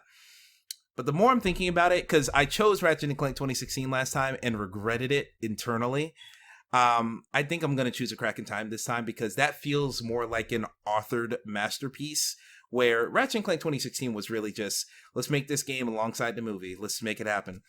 If they did a remaster of Crack in Time, I'd be more excited than if they ported Ratchet and Clank 2016 high def version or whatever to PS5. So I'm going to choose Crack in Time on this one. I feel weird about it just a little bit, but my heart is more at ease than when I chose Ratchet and Clank 2016. So yeah, A Crack in Time, you're going to get that one. Ooh, Burnout Paradise versus Guacamelee. Guacamelee, like I said, one of those games where I associate that game with the Vita so heavily because it's that game where I was addicted to playing it, just running through that game, having so much fun. Dropped my Vita in a cooler because I'm an idiot, and wasn't able to buy another one for 2 years or so. And that was the first game I got back on. Like I beat that game on Vita, platinumed it, got almost all the trophies on a Vita. Just enjoyed that game so much. Just such great combat and such great level and platforming design, just on point in that game. But you get Burnout Paradise here.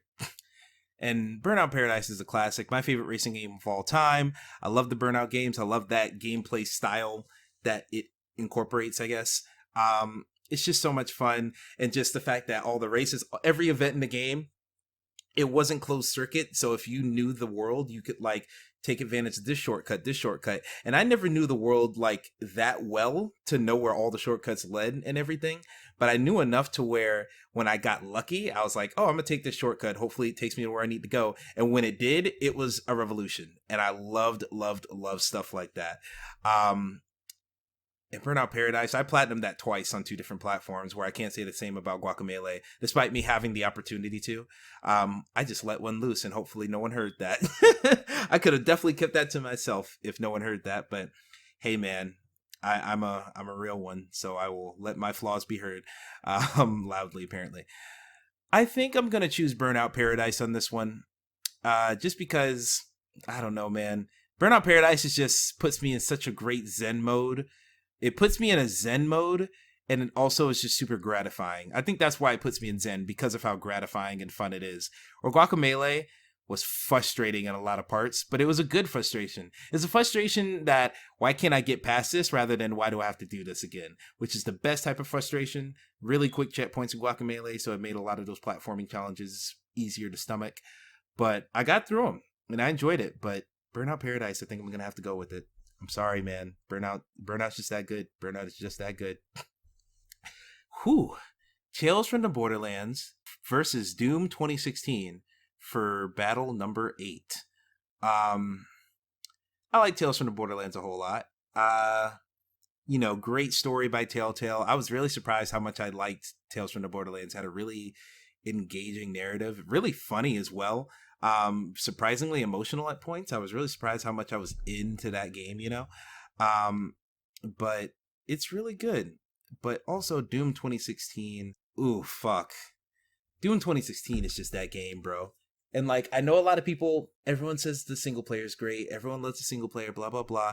I've said the single player is kind of like if they made Ratchet and Clank a mature shooter. That's how Doom 2016 plays. I stand behind that 100%. I still feel that way, and that's why I like Doom. We just talked about Ratchet and Clank here and how much I love that. But that multiplayer in Doom was awesome, and people don't talk about that enough. That multiplayer is so fun. So it's just mindless, run in there, shoot a lot of things, unlock stuff. And that final update they did where all the cosmetics are attached to challenges, like, just gave you something to work for, which I felt that game was kind of lacking in some ways. Yeah, I love Doom 2016. Ooh, that game's great. But Tales from the Borderlands, just that narrative blew me the fuck away. I think I'm gonna go ahead and stick with Doom 2016 here. Tales from the Borderlands will get its day in the sun. But Doom 2016 just goes so much harder to me. So yeah, we're gonna go ahead and choose that. Battle number 9, Wolfenstein 2, The New Colossus versus Saints Row 2. All right, let's get real. Saints Row 2, I like that game a whole lot. You know, if PS3 had platinum trophies at the time, if Saints Row 2 had a platinum trophy at the time, I would have platinumed it. I totally did everything in that game, bought all the properties, took over all the neighborhoods, did all the side missions, upgraded everything to as high as they could go. Yeah, Saints Row 2 is really fun, but God, man, Wolfenstein 2, The New Colossus, blew me away with its narrative.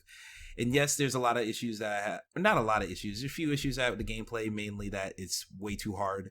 It's so much harder than it has any right to be. It's just really punishing at times, makes you not want to play it sometimes. But I really liked it. I thought Wolfenstein 2, just narratively, just excellent. Had such a huge impact on me. Where Saints Row 2, yeah, I had a lot of fun with it, but it's just not that thing that it don't stick to your ribs, you know. It's like it's something that I played for a long time, but like I only think about it when I'm really thinking about it. Where the second someone says Wolfenstein 2, it's like, oh shit, let's fucking go. I love that game. So yeah, Wolfenstein 2. Wow, I just realized you guys are seeing a lot of my notifications. That's bad. Alarms only. All right. Hopefully, no one on stream is going to take advantage of that. Anyway, we're going to continue. God, I've been streaming for 27 minutes and that's been going on. God damn it. Oh, well, it's fine. Nothing incriminating there. No. Oh, my text messages didn't pop up. Thank fucking God. Oh, shit. Actually, my text messages aren't that bad. It's not like they could text my social security number or like, I don't even talk shit on people. All right. Anyway. Wolfenstein 2, The New Colossus wins battle number 9 against Saints Row 2. Hands down. Just that narrative's too great. Oh. SteamWorld Dig 2 versus Shadow Warrior 2 for battle number 10. This one's a little challenging. Mainly because, all right, let's break down why these two games are great. SteamWorld Dig 2, side scroller, platformer, but it really has a lot. It's like Minecraft mixed with Metroid, but as a platformer, which is to say that, you know, you're mining for resources in SteamWorld Dig 2, and then you bring those up for gold. You spend the gold on, or you sell things for money. You spend the money on upgrades, and then the more upgrades you get, the easier it is to traverse the mine. The easier it is to, you know, get to different areas. Sometimes you can't jump high enough or shoot far enough or do all these things. You get like grappling hooks. You get hook shots. You get a fucking jetpack at some point. There's a lot of cool stuff in SteamWorld Dig 2 that just made that one of my favorite games on the Vita. That's another game I played almost exclusively on the Vita. That one's great, but Shadow Warrior 2 does everything. These loot games, like your Borderlands, your Divisions, like all these types of games, they need to take so many more lessons from Shadow Warrior 2, because that game does everything I want with a looter shooter. It does everything correctly and perfectly, in my eyes, at least in my eyes, where I was just so flabbergasted by how it solves that problem that you get with especially Borderlands, but even some stuff like Division as well, where Borderlands like, oh, we have 1,000,000 guns, blah, blah, blah. We have all these weapons, but then none of them really feel that special. And then you have, okay, you got 1,000,000,000 guns. Well, a good 50 million or a good 50% of that 1,000,000,000 guns is trash that no one wants. And then only some are pretty good, some are great. And then that you get like that maybe 1 million at the top that are like, you know, god tier. Shadow Warrior 2 did not have that problem. It lowered that loot pool of weapons. There's maybe only a couple dozen weapons in the whole game, maybe 50 at most. But they still have that loot drop thing where it's not about finding the weapons. It's about finding socketable gems to put into your weapons to give them different effects. So, oh, this one changes up fire rate. This one increases damage. This one, You got a single shot rifle. This turns into a 2-shot rifle. This one adds elemental damage, fire damage, corrosive, ice, all this other stuff. It has so many different attributes to put onto your guns, and you could swap them on the fly at any time, upgrade them, take different gems and crush them down to make a different gem that's even more powerful, stuff like that. Just so many different ways you could upgrade yourself in Shadow Warrior 2.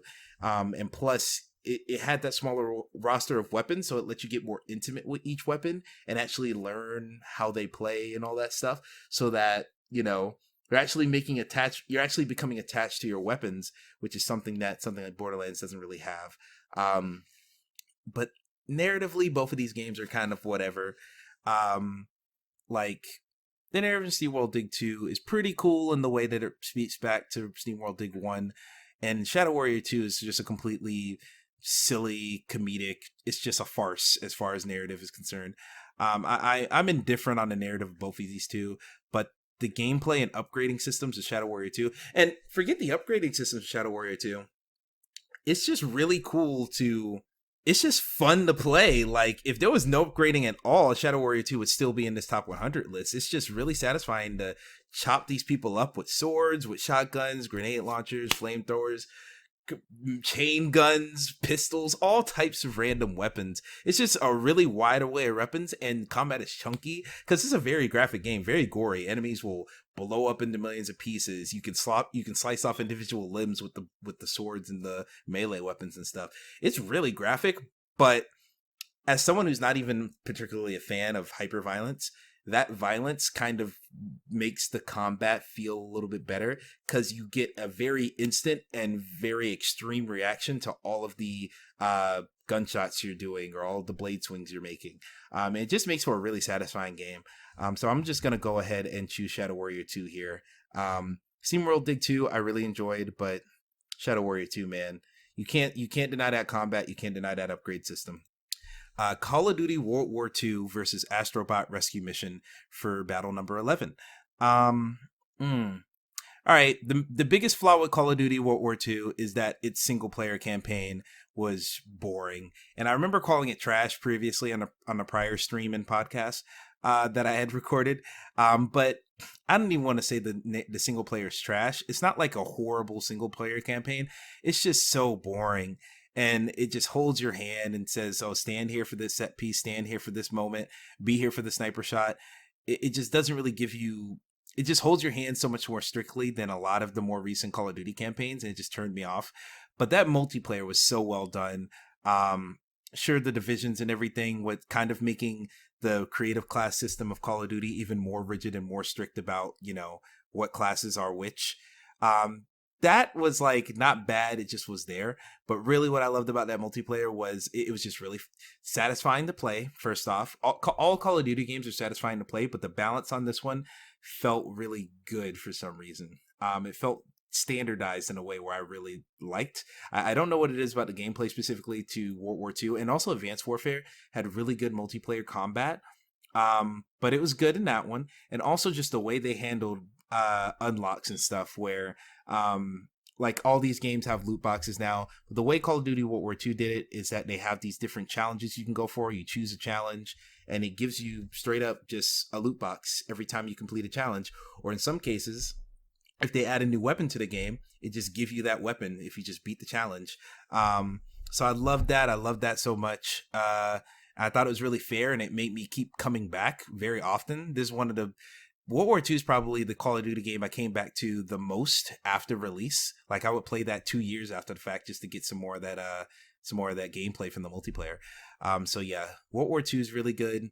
Astrobot Rescue Mission, no. Astrobot is gonna win. Astrobot is gonna win this battle because it just blew me away. There's just things they do with mechanics in that game, perspective, just some really creative ideas from gameplay, from art design, from just different encounters. It just makes you think out. Whoever they made this game, and you could clearly see how much fun they had thinking outside of the box to create some of the stuff in that game. Stuff that's even hard for me to describe on audio. That game's just so impressive, and for all of the good things about World War II's multiplayer, Astrobot Rescue Mission is just phenomenal. Definitely deserves a higher tier spot than We're gonna act like my mic didn't just fall over. That's a little dangerous. But yeah, totally awesome. Make sure that podcast's still going. All right, we're still good. Yeah, Astrobot Rescue Mission, hands down, gotta win for this battle. Battle number 12. We have BioShock 2 versus Call of Duty Modern Warfare 3. This one's a little bit difficult.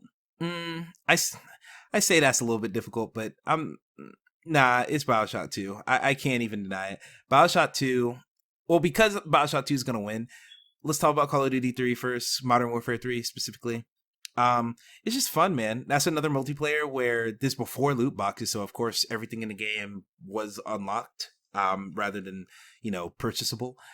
So of course that part was fun, but just the combat of Modern Warfare 3 where it had that, there's a je ne sais quoi about Modern Warfare 2 that everyone loves, where it's just damn near instant time to kill all the time.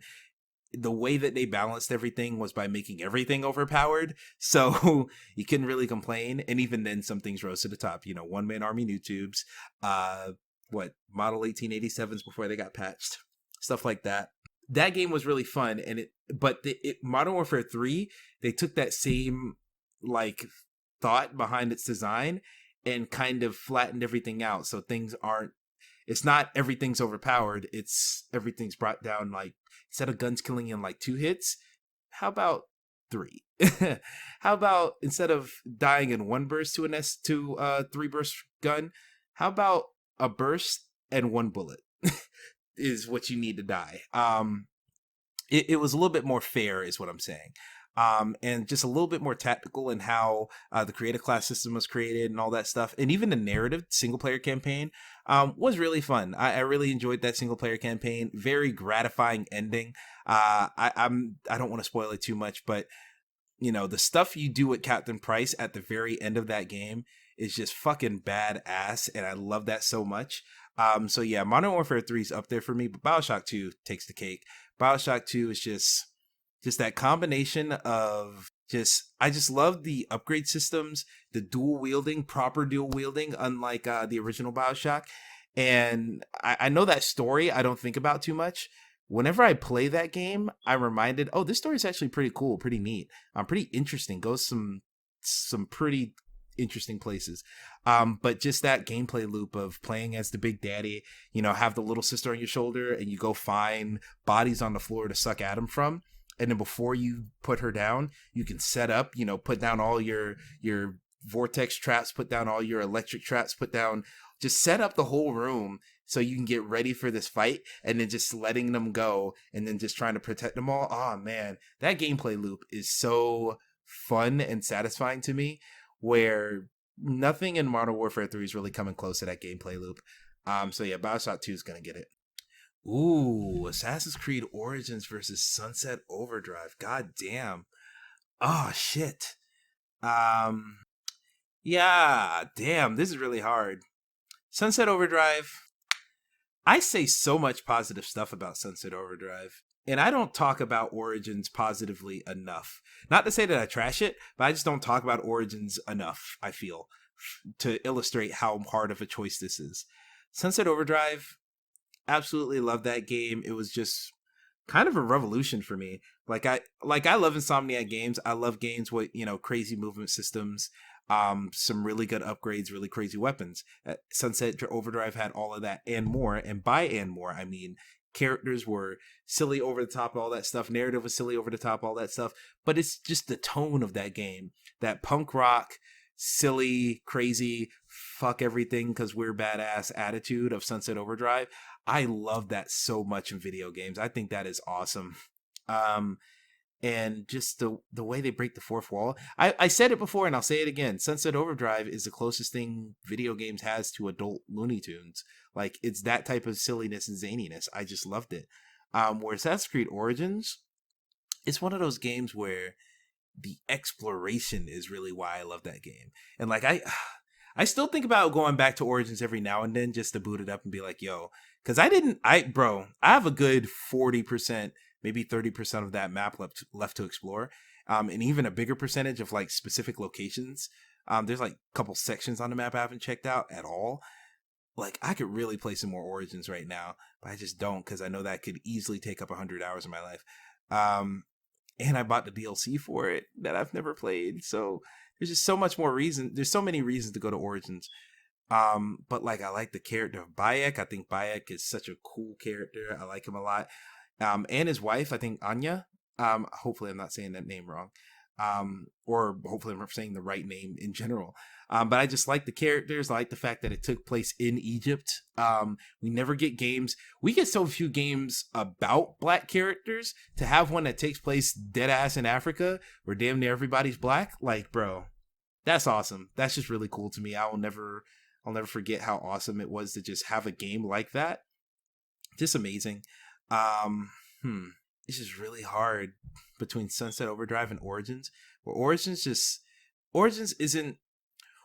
one of those games where you're playing it and you're not thinking about how incredible it is while you're playing it, but you think back to it and you're like, damn, it really was awesome going through those pyramids and figuring out those puzzles and climbing through these ruins and all these other things. That really was awesome now that I think about it. Where Sunset Overdrive, I remember playing that game and being like, what the fuck is going on? This is cool. Like, I don't know if it's because Sunset Overdrive gave you time to breathe and think like that. Actually, out of these games, Origins gave you more time to breathe and reflect because there's a lot of empty space and just walking around and stuff, which I appreciate it. It was still fun. Wasn't so bad that, I had an issue with it. Clearly, it's on this list. But Sunset Overdrive, just the zaniness, the creativity, just the bombasticness of Sunset Overdrive, I love and respect so much to where I guess the thing I could critique about Origins is that I like the characters. The narrative itself was like to me for most of it.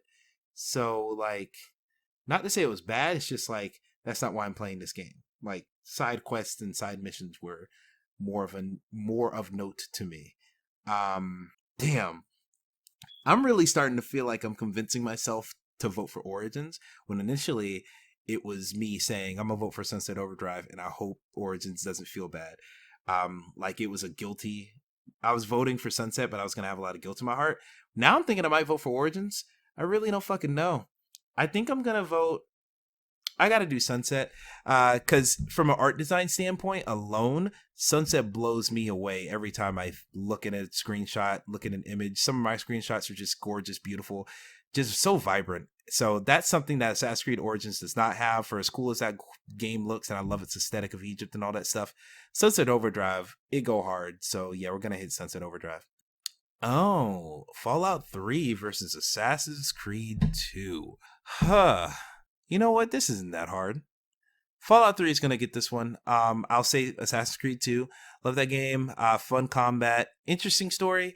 I wasn't one of those that was like held up on every little thing that happened at Ezio, but I had fun playing it. Really, I like Assassin's Creed 2 for those times you get trapped in like those underground tombs and you had to climb your way out and there was no combat. It was just, hey, figure out how to climb out of here. Like, I love stuff like that. So I really like those parts of Assassin's Creed 2 over everything. And plus the little city that you build, where you get like different aspects of the city. It makes money for you while you're gone. You come back to I think it's called a villa. Love that stuff in Assassin's Creed 2. Fallout 3 though, some great side quests, some awesome weapons. Even though it kind of sucked as a shooter gameplay wise, some really cool aspects. The aesthetic of that world was just really neat. So many cool characters, so many impactful characters.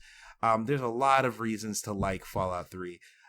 So yeah, I enjoy Fallout 3 so much more. Plus the exploration of Fallout 3, nothing in Assassin's Creed 2 can get anywhere near to the feeling of finding a new vault and being like, oh, what's this? And when you come back to the original vault that you got out of at the beginning of the game and how everything's changed in there, oh my god, that is just incredible.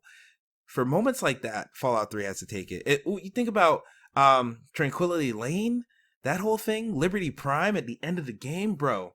Fallout 3 gets it. I'm sorry, dude. Uncharted 2, Among Thieves versus Uncharted 4, A Thief's End for battle number 15. Huh. Interesting. Uncharted 2 versus Uncharted 4, A Thief's End. I like the narrative closure we got in A Thief's End. I like the clock tower set piece in Uncharted 4, and even some of the truck stuff. That whole set piece, that extended action sequence was really pretty cool. But Uncharted 2, man, I replayed Uncharted 2 not too long ago. I think maybe 2 years ago or so. Reminded me of why it's a classic. Just so many cool moments, so many cool characters, so many cool things in that game overall. It's just Uncharted 2 hits, man. In a way where Uncharted 4 felt like it was getting long in the tooth by the end. Like there was a good, I think maybe like 45 minutes to an hour before the final fight. I was like, yo, this game still going? Like we still here? Like where I never felt that in Uncharted 2. Both times I played it, I was just full of wonder the entire time. And every time it's like, oh, there's something else and the stakes get raised, it's like, all right, let's fucking go. In a way where I didn't feel like that in Uncharted 4. So yeah, we're gonna click Uncharted 2 Among Thieves here. Whew, that felt a little weird, but it's fine. Oh, battle number 16. Shadow of the Colossus versus Titanfall 2. God damn. That was a weird sound, sorry. For battle 16. I'm gonna have to go. I think I actually had this exact same battle last time we had streamed. Or recorded the podcast, you know what I mean. I'm gonna go ahead and pick Titanfall 2. Well, mainly, God, Shadow Colossus is just so cool. I think the fun of Shadow Colossus is figuring out how to complete it, where the fun of Titanfall 2 is the same thing, actually. Figuring out Shadow of the Colossus is how do I know there is one way for me to accomplish my goal. How do I accomplish my goal? Where Titanfall 2 is, I know there are multiple ways to accomplish my goal. How do I want to accomplish my goal? Where, just combat scenarios you can use. All the weapons are damn near equally viable. Some require a little bit more skill, which is why they exist. But the movement system, every moment of Titanfall 2 is fun because of that movement system. Where Shadow of the Colossus, yes, it's fun taking down the Colossus, but like, it's not necessarily fun to find them. It's not necessarily fun to, there are some slow points of Shadow Colossus where I can nick it. Where Titanfall 2, like, I mean, I already talk about I play that game all the time. I literally just played that game. I played like a couple matches the other night, and it was just exhilarating. And it's just so much fun to just fucking go ham on people, double jumping in the air and just running along walls and just popping caps in dudes. Like, that game's still so great. That game is still fantastic. I have to vote for Titanfall 2. I'm sorry. Titanfall 2 over Shadow Colossus. People might feel some type of way, but if you do, that's just because you ain't played Titanfall 2. So I'm going to select that. Battle number 17, Nier Automata versus Rise of the Tomb Raider. This one's easy. Rise of the Tomb Raider, great set pieces, just beautiful graphically, awesome combat and stealth mixtures, and just really cool environments. A lot to love about Rise of the Tomb Raider. Nier Automata is where it's at, though. Nier Automata, for all of the kind of barren environments and for all of the ways in which it just from the level design doesn't stand out that much, but just certain encounters and set pieces in Nier Automata blew me the fuck away. Character-wise, so many really strong characters in Nier Automata I still think about to this day, and it just fucks with your head in a way that Rise of the Tomb Raider was never even trying to. Nier Automata is just an achievement in storytelling and an achievement just in cool shit. So yeah, Nier Automata is definitely going to get the vote for this one. So I'm going to vote for Nier Automata over the Rise of the Tomb Raider. Wait, no, this isn't hard. Battle 18 is Borderlands versus The Last of Us. This ain't hard at all, dude. I love me some Borderlands. But The Last of Us, The Last of Us is The Last of Us. Like, narrative is awesome. Replayed that recently as well on PS4. That combat is, people really sleep on that combat, but yeah, the combat's just excellent. Multiplayer too, dude. Like Last of Us, I really think I still think I want to platinum that before Last of Us Part 2 comes out, which is just going to take a lot of multiplayer grinding. But yeah, Last of Us is just fucking excellent. Borderlands 1, it's a fun looter shooter. It's pretty solid. That story is damn near non-existent, or at least in my head.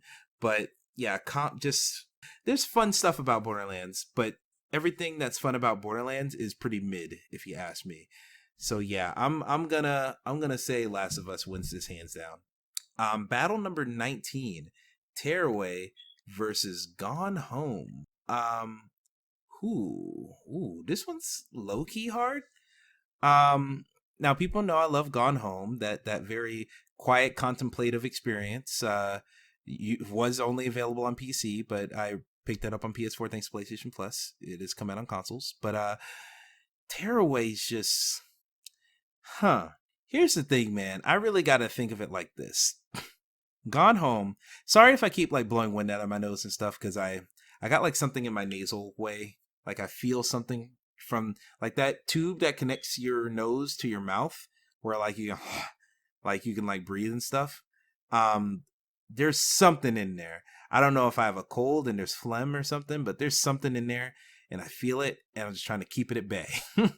So apologies. But in any case, for Gone Home and Tearaway, Gone Home, one of those games where I was told to just play it sight unseen, don't look into it, don't read anything about it, just play it. And I did, per Greg Miller's recommendation. Shout out to Kinda Funny.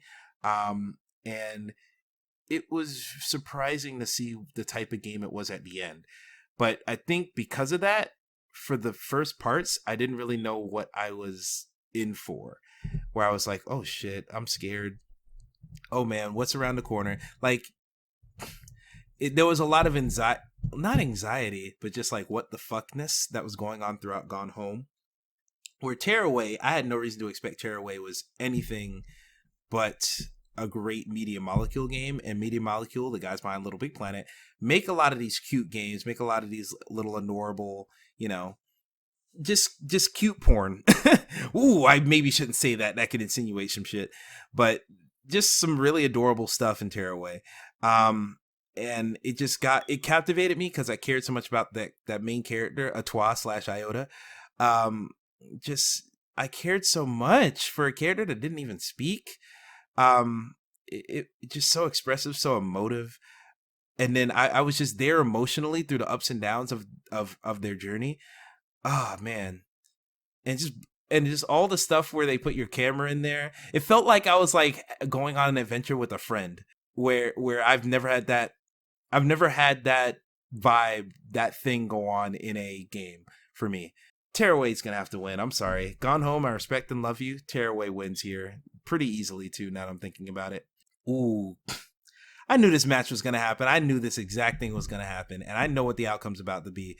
Battle number 20, Far Cry 3 versus Resistance 3. Gosh darn it. I've said my piece about Resistance 3. It finally takes that insomniacness of their games and puts them into the Resistance series. Gives you a weapon wheel, gives you weapons that upgrade as you use them, just over time, passively. And Resistance 3 is just artistically just great. Gameplay is just great. The gun combat is like the most satisfying it's ever been in a Resistance game. And just some really cool environments you go to, and the journey is really fun. Far Cry 3 was in my top 10 for a long time. It just blew me away because I didn't know, oh man, it's this open, it was just so addictive. The open world, just all the abilities you eventually got, all the guns and the ways you can customize your weapons, and the way of like, they had upgrades for your resources to upgrade stuff. Like the fact you want to hold more money, all right, kill some animals and make a wallet. Like just that type of gameplay design that forces you to really get in there deep with all of its gameplay systems. I was just a sucker for that, and I ate it up. Far Cry 3 was just wonderful, wonderful, wonderful, 100% for me. Resistance 3 was like, oh, that was pretty great. I really enjoyed that. But like the enthusiasm I had with Far Cry 3 is so much more than that. So yeah, Far Cry 3 is gonna have to win this one. And I went through. I still want to go back one day and play get the platinum in Resistance 3. Where Far Cry 3, bro, I went through hell and high water just to get that platinum, which is actually pretty easy until you get to the co-op missions that you have to play through in their entirety. Which I think some of those missions were exclusive to PS3. So like I was just screwed if I didn't play them. Shout out to my little brother for holding that controller while I just ran through the mission pretty much on my own. So yeah, Far Cry 3 wins. Battle 21. God of War 2018 versus Red Dead Redemption. Now, I did feel weird about putting Red Dead Redemption 1. This is just Red Dead Redemption 1 over God of War 2018 originally, because that's what I did on the last stream. The more I think about it, the more I don't regret it. Where Red Dead Redemption 1 just blew me away in a lot of ways, where God of War, literally when God of War came out, that God of War I wasn't even planning on buying at launch. But of course the reviews came out a few days before, and I was like, shit, I gotta pre-order this thing. And I did, played alongside everyone else. But just the discourse on God of War was fucked from the beginning.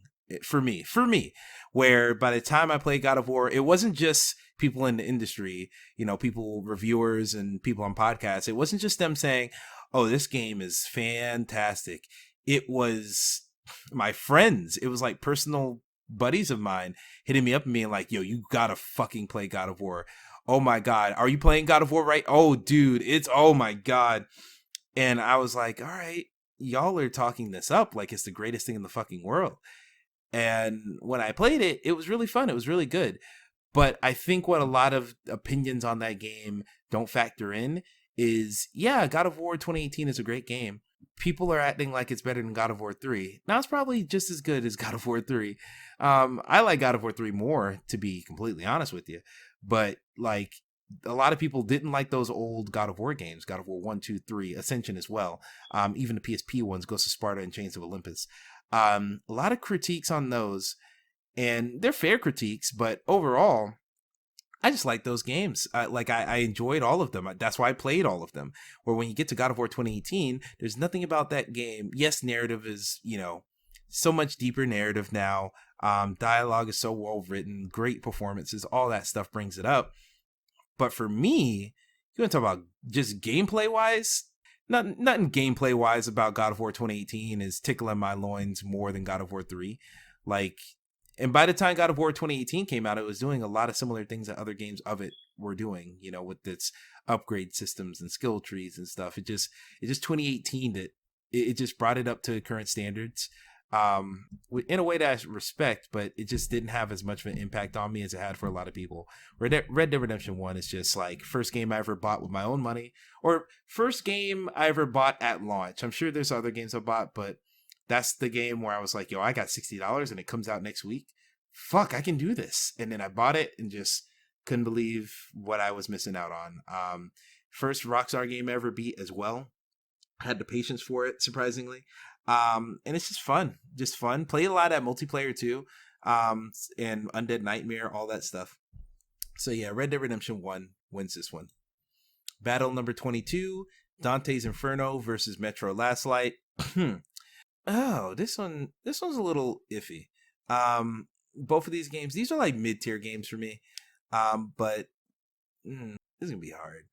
Dante's Inferno, I like that one mainly. Oh God, let me not mess with my beard, because I'm gonna mess around and hurt myself. Okay, separated those two hairs. That's all I wanted. Maybe I shouldn't be picking at this shit so much. Anyway, Dante's Inferno I like mainly because it's very impressive for what it is. It's running on PlayStation 3, so last generation hardware, 60 frames per second, and just just artistically is very, very pretty, very, very striking visuals. Not in that painterly aspect from God of War 3, because that was fucking I still don't know how they even made that game. God of War 3 is just so beautiful to me. But Dante's Inferno, it's a God of War it's very similar to those games. But it's just fun, man. It's just really solid combat, really interesting character and world design, where it's Dante's Inferno, so 7 circles of hell.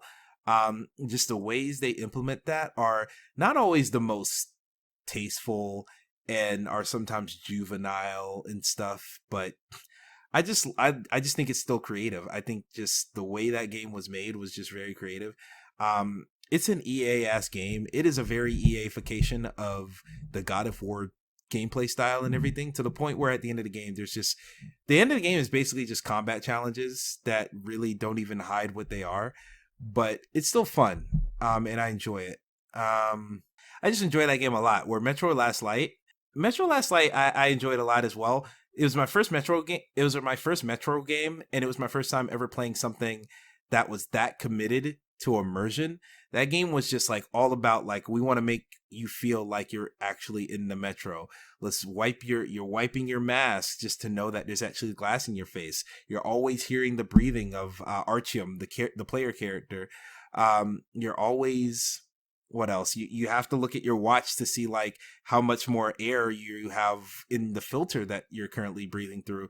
And all these other aspects of the game just really made you committed, like using your bullets for currency in some cases, to buy items and weapons and stuff. I thought that was just awesome. And the fact that it would pay attention to like what enemies you kill and what you've done to like decide if you're going to get a good or bad ending. I thought all that stuff was really, really, really cool, really well done. And it made me a fan of Metro, because after I played Last Light, I went back, played 2033, and thought it was awesome. So I've just been a big fan of that. And there's actually another Metro game on this list, which you will see. So yeah, Metro I'm definitely going to vote for here. Metro Last Light over Dante's Inferno. Just because that blew me away so much more back in it. Gears 5 versus Bastion. Now, I like Bastion a lot. This is battle number 23. I like Bastion a lot.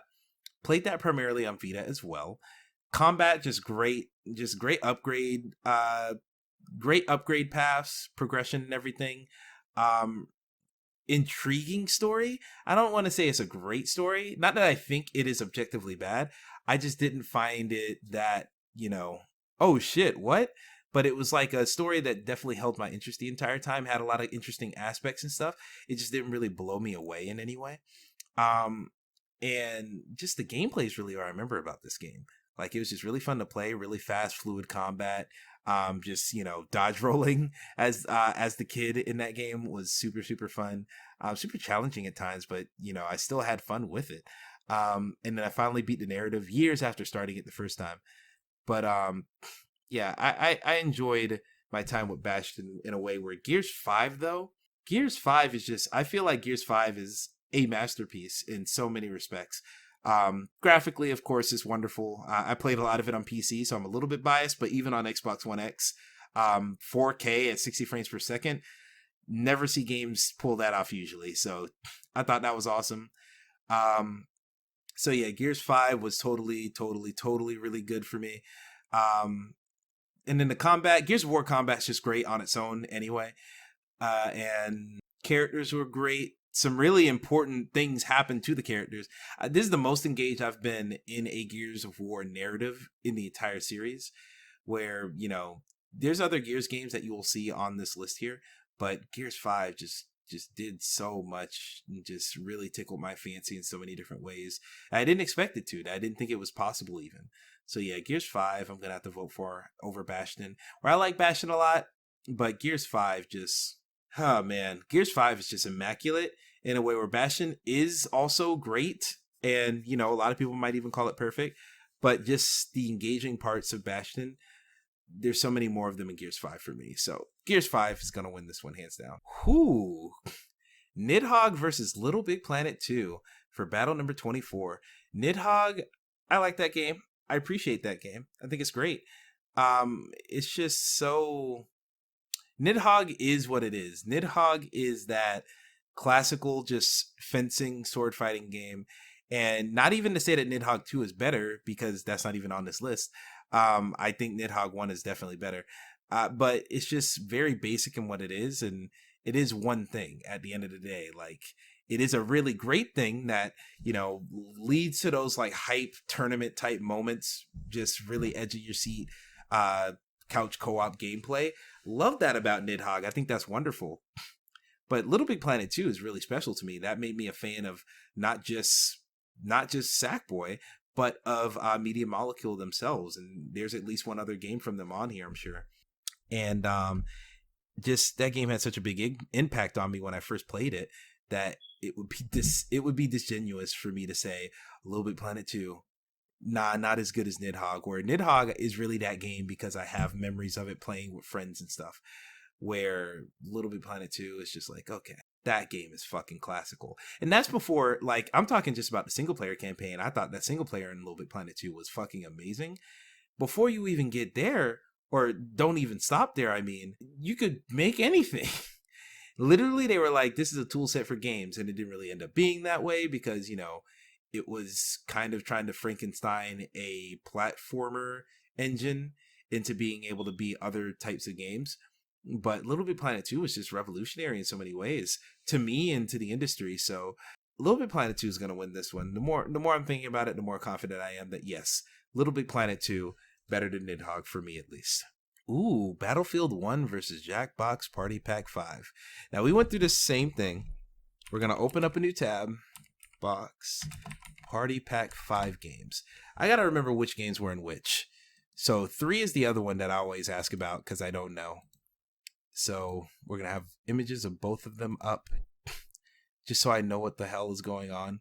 And okay, so Jackbox Party Pack 5 had You Don't Know Jack, Mad vs. City, Split the Room, Zeepeldome, and Patently Stupid.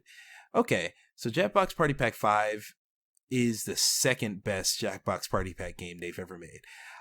Because Mad vs. City, absolutely love. I mean, it's just freestyle rapping against your friends, which I love. I love hip hop. I love hip hop culture and all that stuff. So that's absolutely my shit. Love that. Patently Stupid. I really love that game too, but none of my friends ever want to present stuff, so we play it so rarely. But yeah, these other games, I mean, Split the Room is pretty good. It's not the greatest, but it's pretty good. You Don't Know Jack, we literally never play. Same thing for Zeepeldome. So yeah, Jackbox Party Pack 5 has a lot of good shit going for it. Where here, let me make sure Streamline's still going. Sorry, just want to make sure. Apologies. Battlefield 1, I like Battlefield 1 a lot. I actually don't have too much to say negatively. The thing I'll say negatively for Battlefield 1 is that the gameplay of the multiplayer isn't that engaging. Like, that's what I'll say. Like, multiplayer wise, it's like, okay, this is a multiplayer. Actually, no. Multiplayer was very engaging. It's when you take out all of the XP earning, all of the progression, all of that stuff. You take all of that out, and you're left with just the. What is it called? Oh God, what did I do? Okay, sorry, we're good. When you take out, when you're playing the single player and it's literally just the combat, just the moment to moment of shooting dudes. That wasn't the most engaging. Now, it was made a lot more fun because I played through Battlefield 1 on the hardest campaign difficulty because I do want that platinum at some point. But overall, Battlefield 1, it was just really cool to get representation. That's one of those games where the representation in that game is what made me interested and what made me like that game. Where you got the Harlem Hellfighters on the cover of the box. You got the young lady who's in Arabia down there with Lawrence playing as her. Was awesome. A lot of that stuff about Battlefield 1, just the difference in its characters and just, they just went to a lot of interesting places for World War I, where I really enjoyed that. And it forced them to think outside of the box a lot, having to deal with World War I. Everyone knows World War II. Everyone knows, all these other conflicts. World War I is a very rarely touched war in video games. So I really appreciate that. And the more I think about it, I think I'm going to have to vote for Battlefield 1 over Jackbox Party Pack 5. Really what it comes down to is how much do I love Mad vs. City and Patently Stupid? Where Patently Stupid, I don't get to play enough for me to even really be on it like that. So do I like Mad vs. City more than I like Battlefield 1? I really do like freestyle rapping. But the more I think about it, nah, man. Battlefield 1. Ooh, that don't feel right. Ooh, nah, I felt something in my stomach when I was about to click Battlefield 1. Maybe I'm wrong. Maybe Jackbox Party Pack 5 really is that game. Shiznit.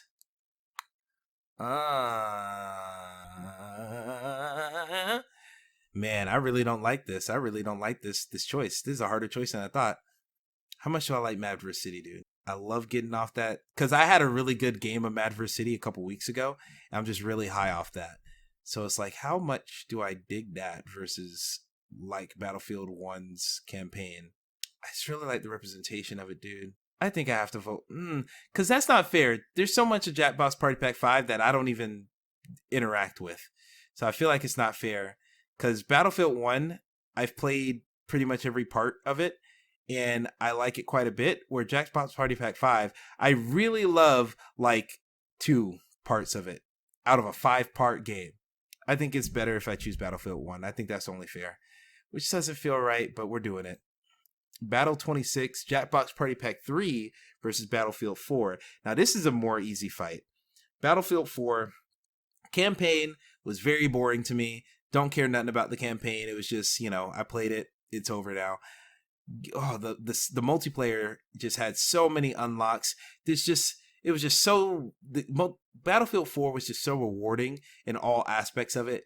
That whole game was just immaculate. And yes, it was broken at launch, but I didn't play it at launch. I played it years later. So for me, Battlefield 4 was absolutely incredible, absolutely amazing. I could boot that game up right now and have a blast. Got all the DLC for it, which I didn't even pay for, because that's the thing about Battlefield DLC.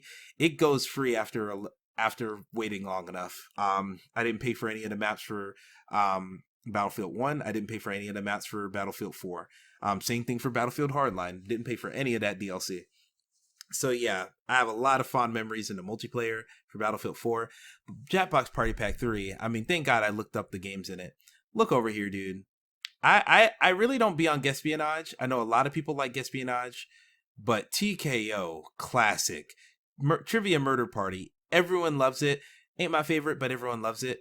Quiplash 2, instant classic. Faking It, instant classic. Oh my God, just almost an entire box of bangers right here with Jackbox Party Pack 3.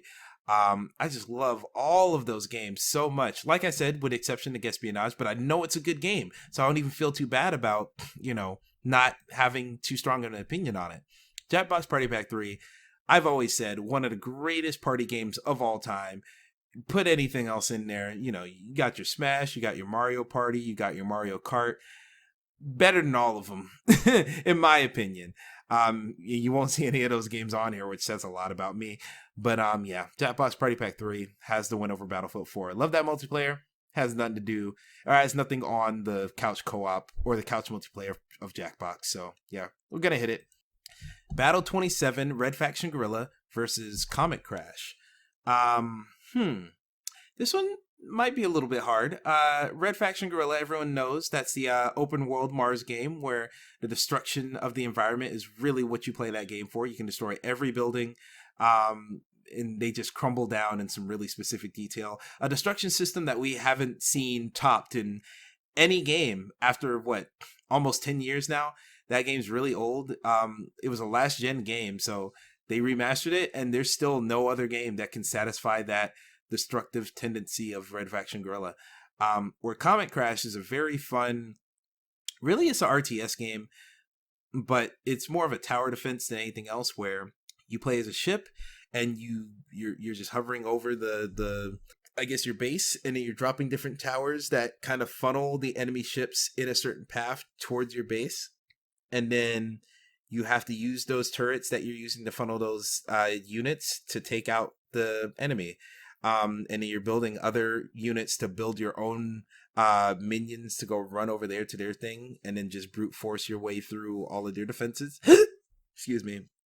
It's really fun, but the thing about it, excuse me. God, I hope I don't get the hiccups suddenly. That would really suck for this. The thing about it, though, is that, how do you say? The ship... Oh, God. Oh, no, I felt the hiccup pulse. Oh, God. Not while I'm recording. That would suck. In any case, yeah, you're playing as a ship, and you get to collect asteroids are flying all over. So you collect asteroids, and then you break the asteroids. That gets you resources to... excuse me. To get more money, to keep upgrading yourself and all that stuff. Yeah, it was just really awesome. And then that combination of running to get the asteroids to destroy them in time. Fuck, I have the hiccups and I'm recording a podcast. Fuck me. God damn it. Oh no. All right. Pardon me on the stream. Pardon. Oh God. Oh God, that one came up with a burp. I'm sorry.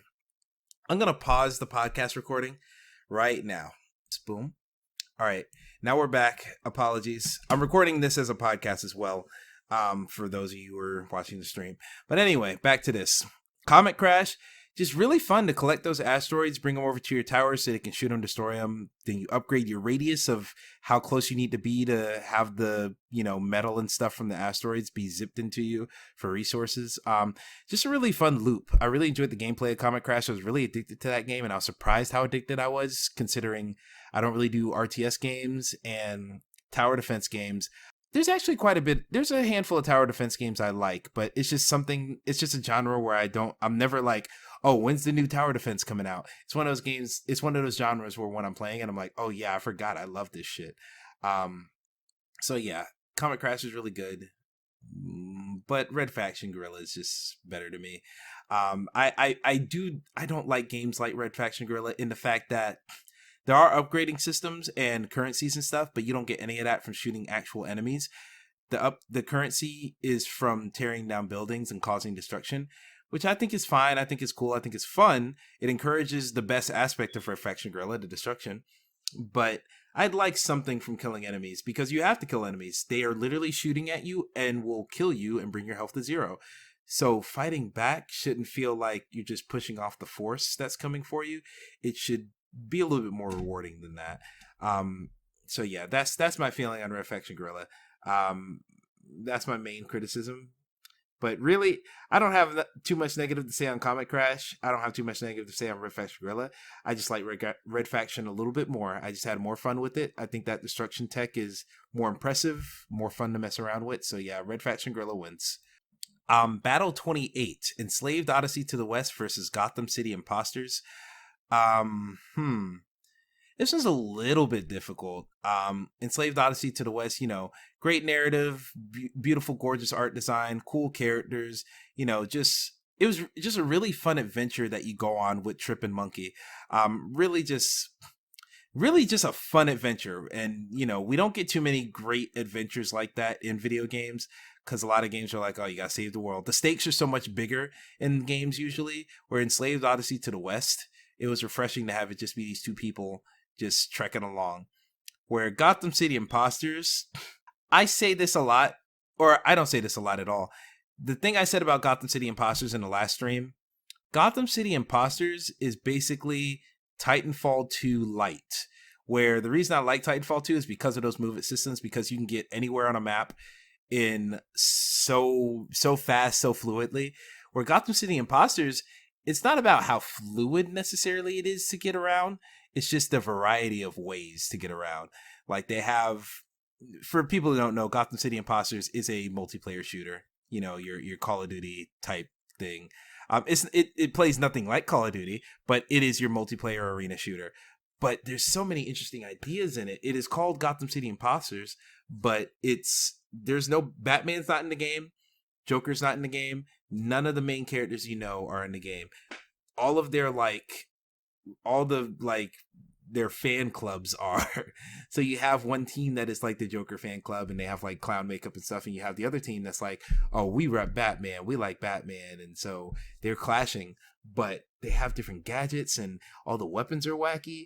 They're like, the weapons have the same archetypes that you'd expect, where they have the single shot rifle, they have the 3-burst rifle, they have the automatic rifle, they have the SMGs, they got the LMGs, they got the sniper rifles, but they're all a little bit interesting, where they have an LMG in there where it just shoots like a bunch of, instead of it being like a traditional, think your typical LMG in a Call of Duty or a Battlefield game, anything like that.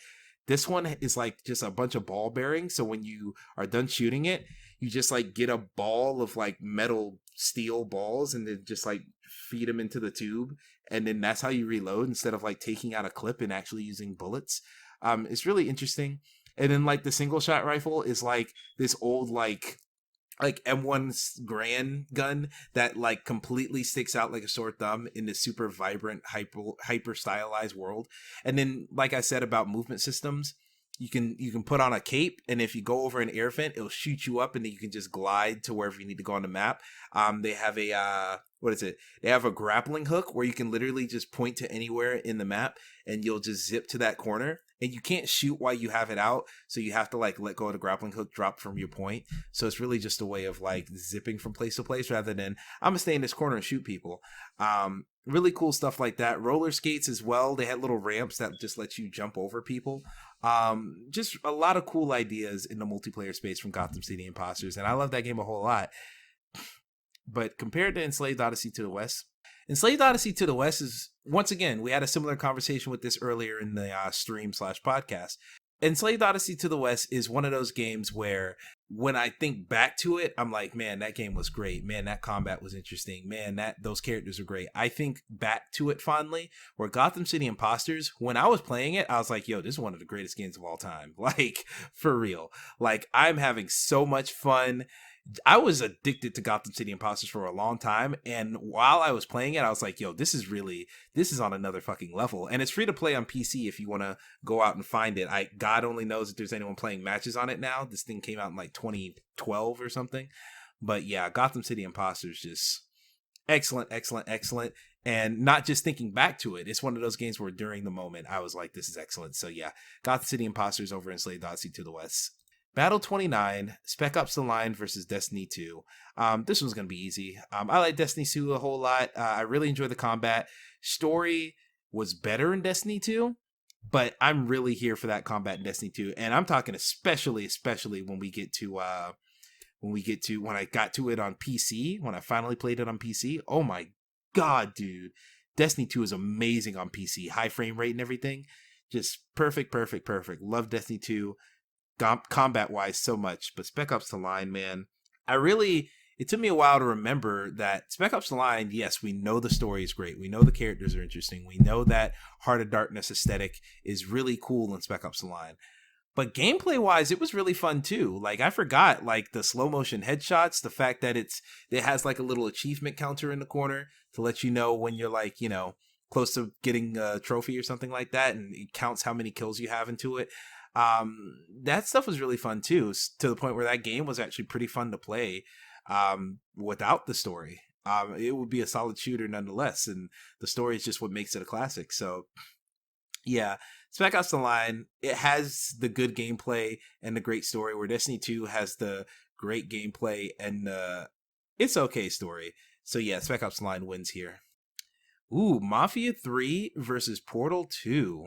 This one might make people mad, but I've already talked about my quote unquote grievances with Portal 2. Portal 2 is just really similar to God of War. By the time I played Portal 2, it was just hyped up to all heaven.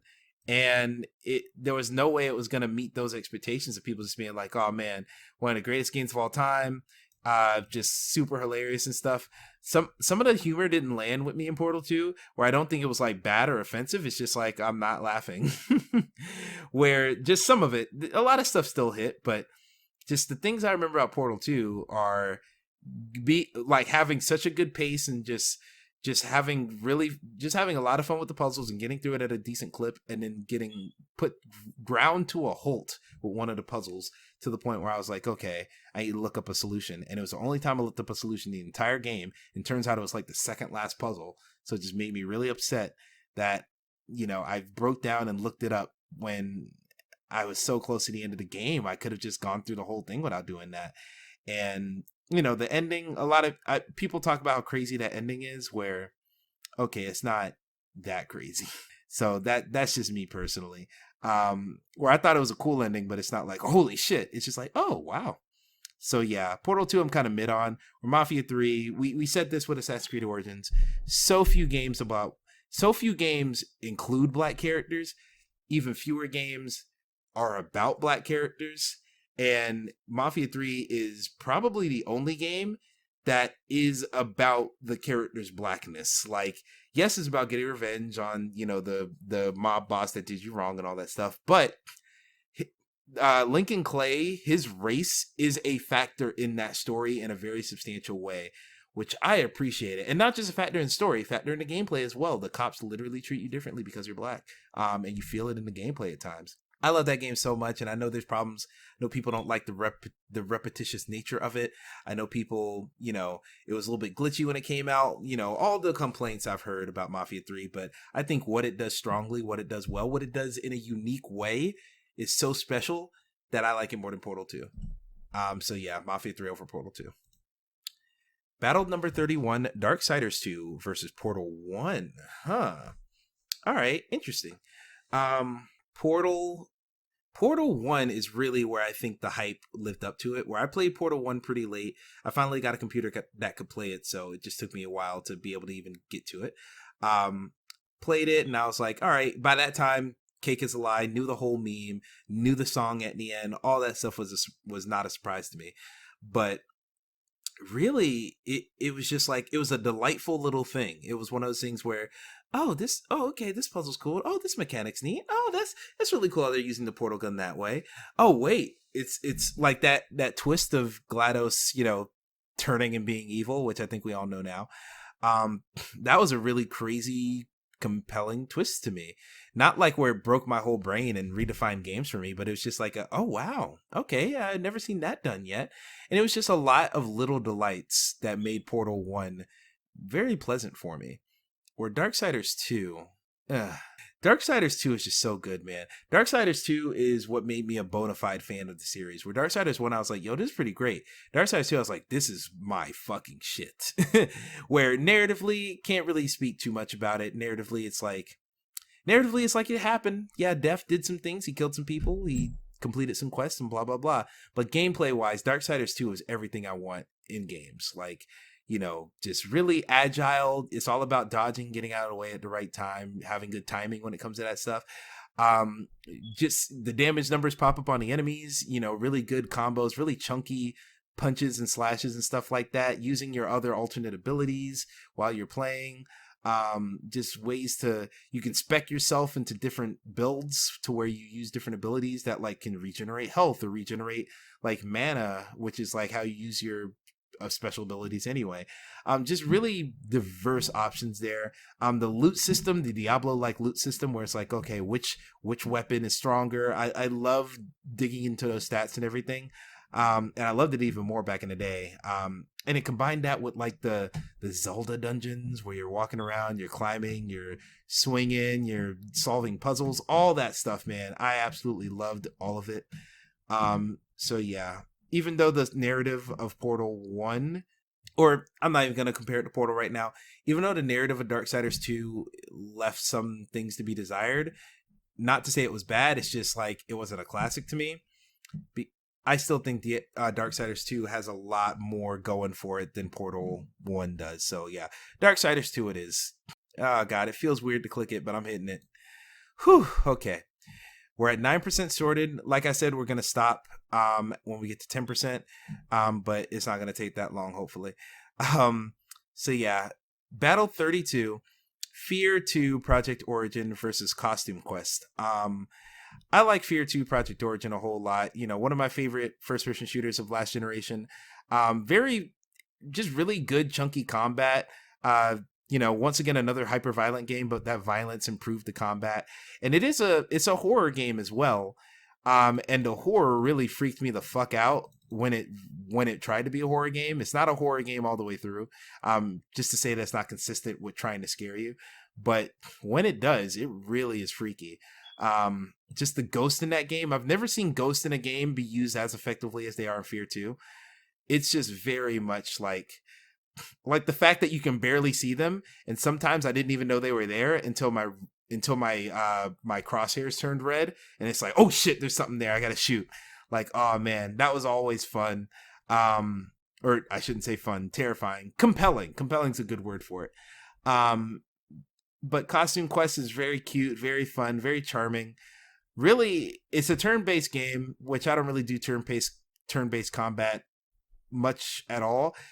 I just don't do that rarely. I just don't do it often at all. But Costume Quest made it fun. And just the aesthetic in the world and those little kids, I think are really cute. I just think everything about that game is pleasant and delightful to play. So I like Costume Quest a whole lot. But Fear 2, man, the aesthetics and stuff of Fear 2, I really don't care about. I do like the ending. The ending kind of fucks me up because I didn't really understand what was going on there until I thought about it. And then I wasn't, even when I came to my own conclusion on the ending, I wasn't sure that actually happened until I saw like one of those years later type videos where they're like, oh, this game that I loved, I played it again like a decade later. Let's see what I think now. I watched one of those on Fear 2 and it straight up said what happened. I was like, oh shit, so that is what happened. That's fucking crazy. So yeah, Fear 2 Project Origin. I like a lot.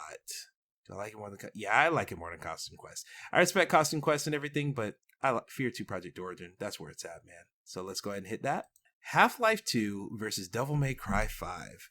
This might make some people mad, but I stand by it, man. Half-Life 2, great first-person shooter, awesome combat, gravity gun, one of the greatest innovations in games of all time. Love all that stuff. But Devil May Cry 5, just the stuff I like or I'm not even going to say the stuff I like in video games Devil May Cry 5 has, because, it's still good. It's still good. Devil May Cry 5 doesn't have all the stuff I like in games, but it has enough. It has those strong characters. It has so many, like, Nico in Devil May Cry 5. I've never been attracted to a fictional character more than I have been to Nico in Devil May Cry 5. I don't know what to tell you. I'm going to just keep it real. That's how I feel. Dante is also incredibly handsome. I don't understand it. V, why are his lips so soft? I don't get it. Just all these characters are just such, there's so much horny energy in Devil May Cry 5 that I just appreciate it a whole lot. But on top of that, combat, gameplay, all that stuff's great. What is his name? Not Virgil's not there. The other guy, the main guy, the guy who like is missing his arm, so he uses a whole bunch of different robot arms and stuff. His combat, I was like iffy on, because his options, his gameplay options didn't feel as diverse to me. V, I just like him because he's a beastmaster. He doesn't get into direct conflict. He just lets his minions fight for him, and you play as the minions. I like that a whole lot. That system's really fun, where you're controlling both him and the minions at the same time, and it's compelling somehow. I really dug that stuff. But Dante having the different weapons you can switch up to with the different stances for each weapon, like that's just a masterclass in action combat design. His character is just phenomenal. Love that so much. But overall, yeah, Devil May Cry 5 wins. There's not even a contest. Devil May Cry 5 is that fucking game. So yeah, we're choosing that over Half-Life 2. All right, battle number 34, Binary Domain versus A Short Hike. This one's interesting. These are both like mid to lower tier games that I think about. A Short Hike I really enjoyed. Indie game, I think I wrapped it up in literally like 90 minutes. It's very, very short. And when I say wrapped it up, I don't mean I beat it in 90 minutes. I beat it in like an hour and then played for 30 more minutes to like collect more of the collectibles. It's just a really delightful little game. It gives me vibes close to Costume Quest, where it's very cute, very adorable, very just like not intensive, and it's just very relaxing to be in that world. But it's a little bit more heavy. Not to say that like, oh man, characters die and stuff. It's just like dealing with some real life shit that you really don't expect from a game that looks like it. But cute art style, all that stuff, very fun. It's about climbing and gliding and stuff, but that mechanic is very fun. Like still, it's A Short Hike is just a great game all around, despite its length and its size. It's just a fun thing, and a well-made thing with that as well. Binary Domain is insanity. Like, it's a Gears of War clone, get behind cover, shoot stuff, but you're fighting robots, so you can shoot different parts of the robots that lead to different things happening. You want to drop their gun, shoot their arm off. You want them to be immobilized, shoot their legs, and then they'll crawl towards you. Shoot their head and they die, which is obvious. Yeah, it was really cool just messing with those combat options. But like the characters, like all your squad mates have really big, bombastic personalities, and just seeing them interact with each other through the squad commands, through the cutscenes, through the crazy, insane endings that you could get at Binary Domain, because every character had like, here's where they are now, or here's what's happening with them now. All of that was just super awesome, super just that game is just so silly, and it's over the top too. Some really cool set pieces as well. It's just so over the top that it's endearing. And I know some of the people, or at least one of the people behind Binary Domain, is one of the creators of Yakuza, or just someone who works on that franchise. And it makes me think I would love Yakuza if it has a similar tone to Binary Domain. But yeah, Binary Domain is just super special to me.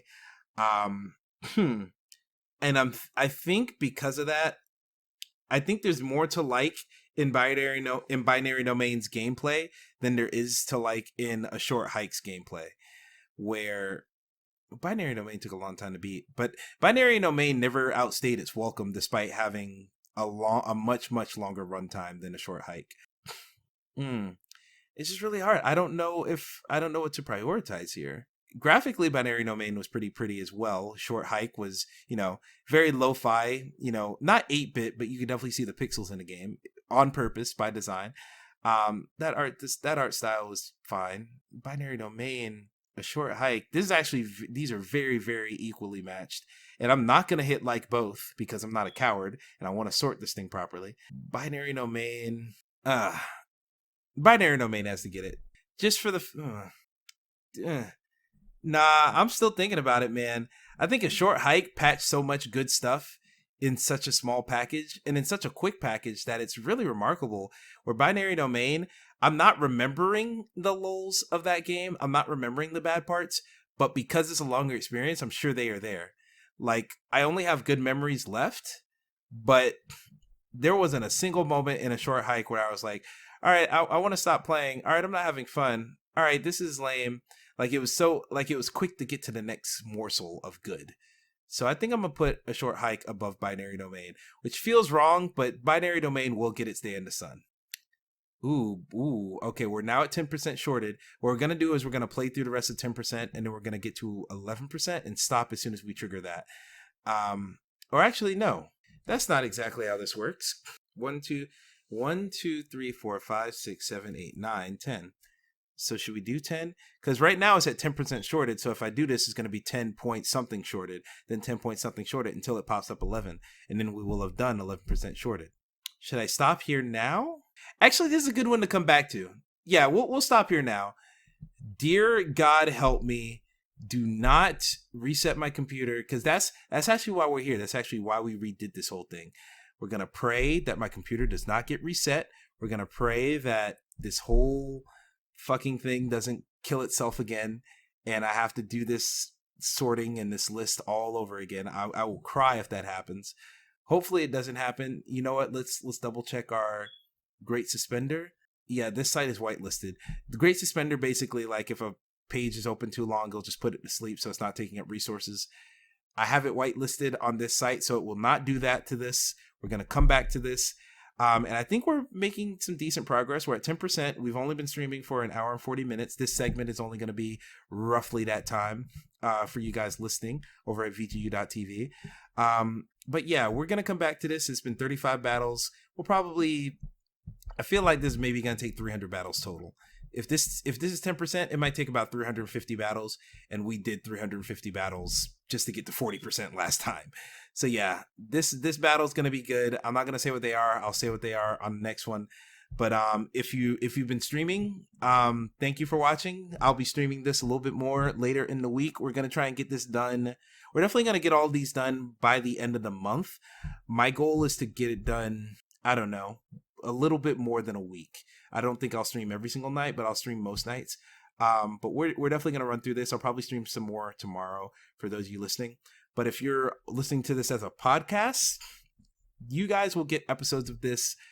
I haven't decided an interval that I will do it at. You guys will hear that soon, I'm sure. But you guys will get, instead of it being attached to the Players Club podcast, it will just be its own podcast. This is going to be the part 1 of Emmett Watkins Jr. decides his favorite 100 games of all time. This is going to be part 1. It will be attached to Players Club podcast. Part 2 will come out as its own thing, and then so on and so forth. I think we'll just keep this cadence of 10% every episode, and then we'll stop it and come back. So yeah, we'll just do that. For now, I'm gonna go ahead and stop streaming, stop recording. I'm gonna go ahead and for those of you listening to the podcast, I'm gonna go ahead and pitch it back to Emmett right now. And now we'll do the housekeeping. And so, yeah, hopefully you guys enjoyed that. If everything went right. And we'll go ahead and do a little bit of quick housekeeping before we get out of here.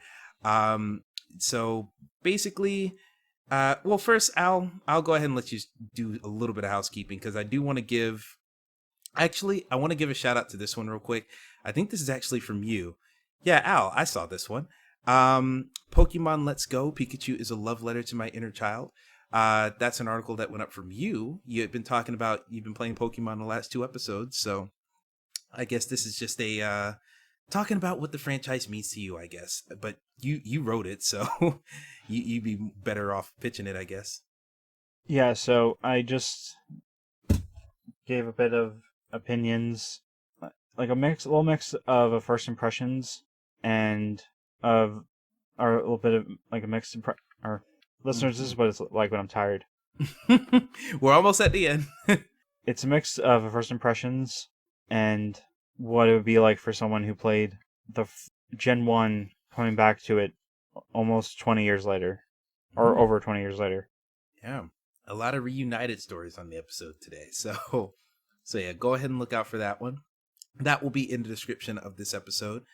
And furthermore, let me see if there's any more recent things. I noticed not all of our things are getting tweeted out because that's usually how I keep track of everything, but it's all good.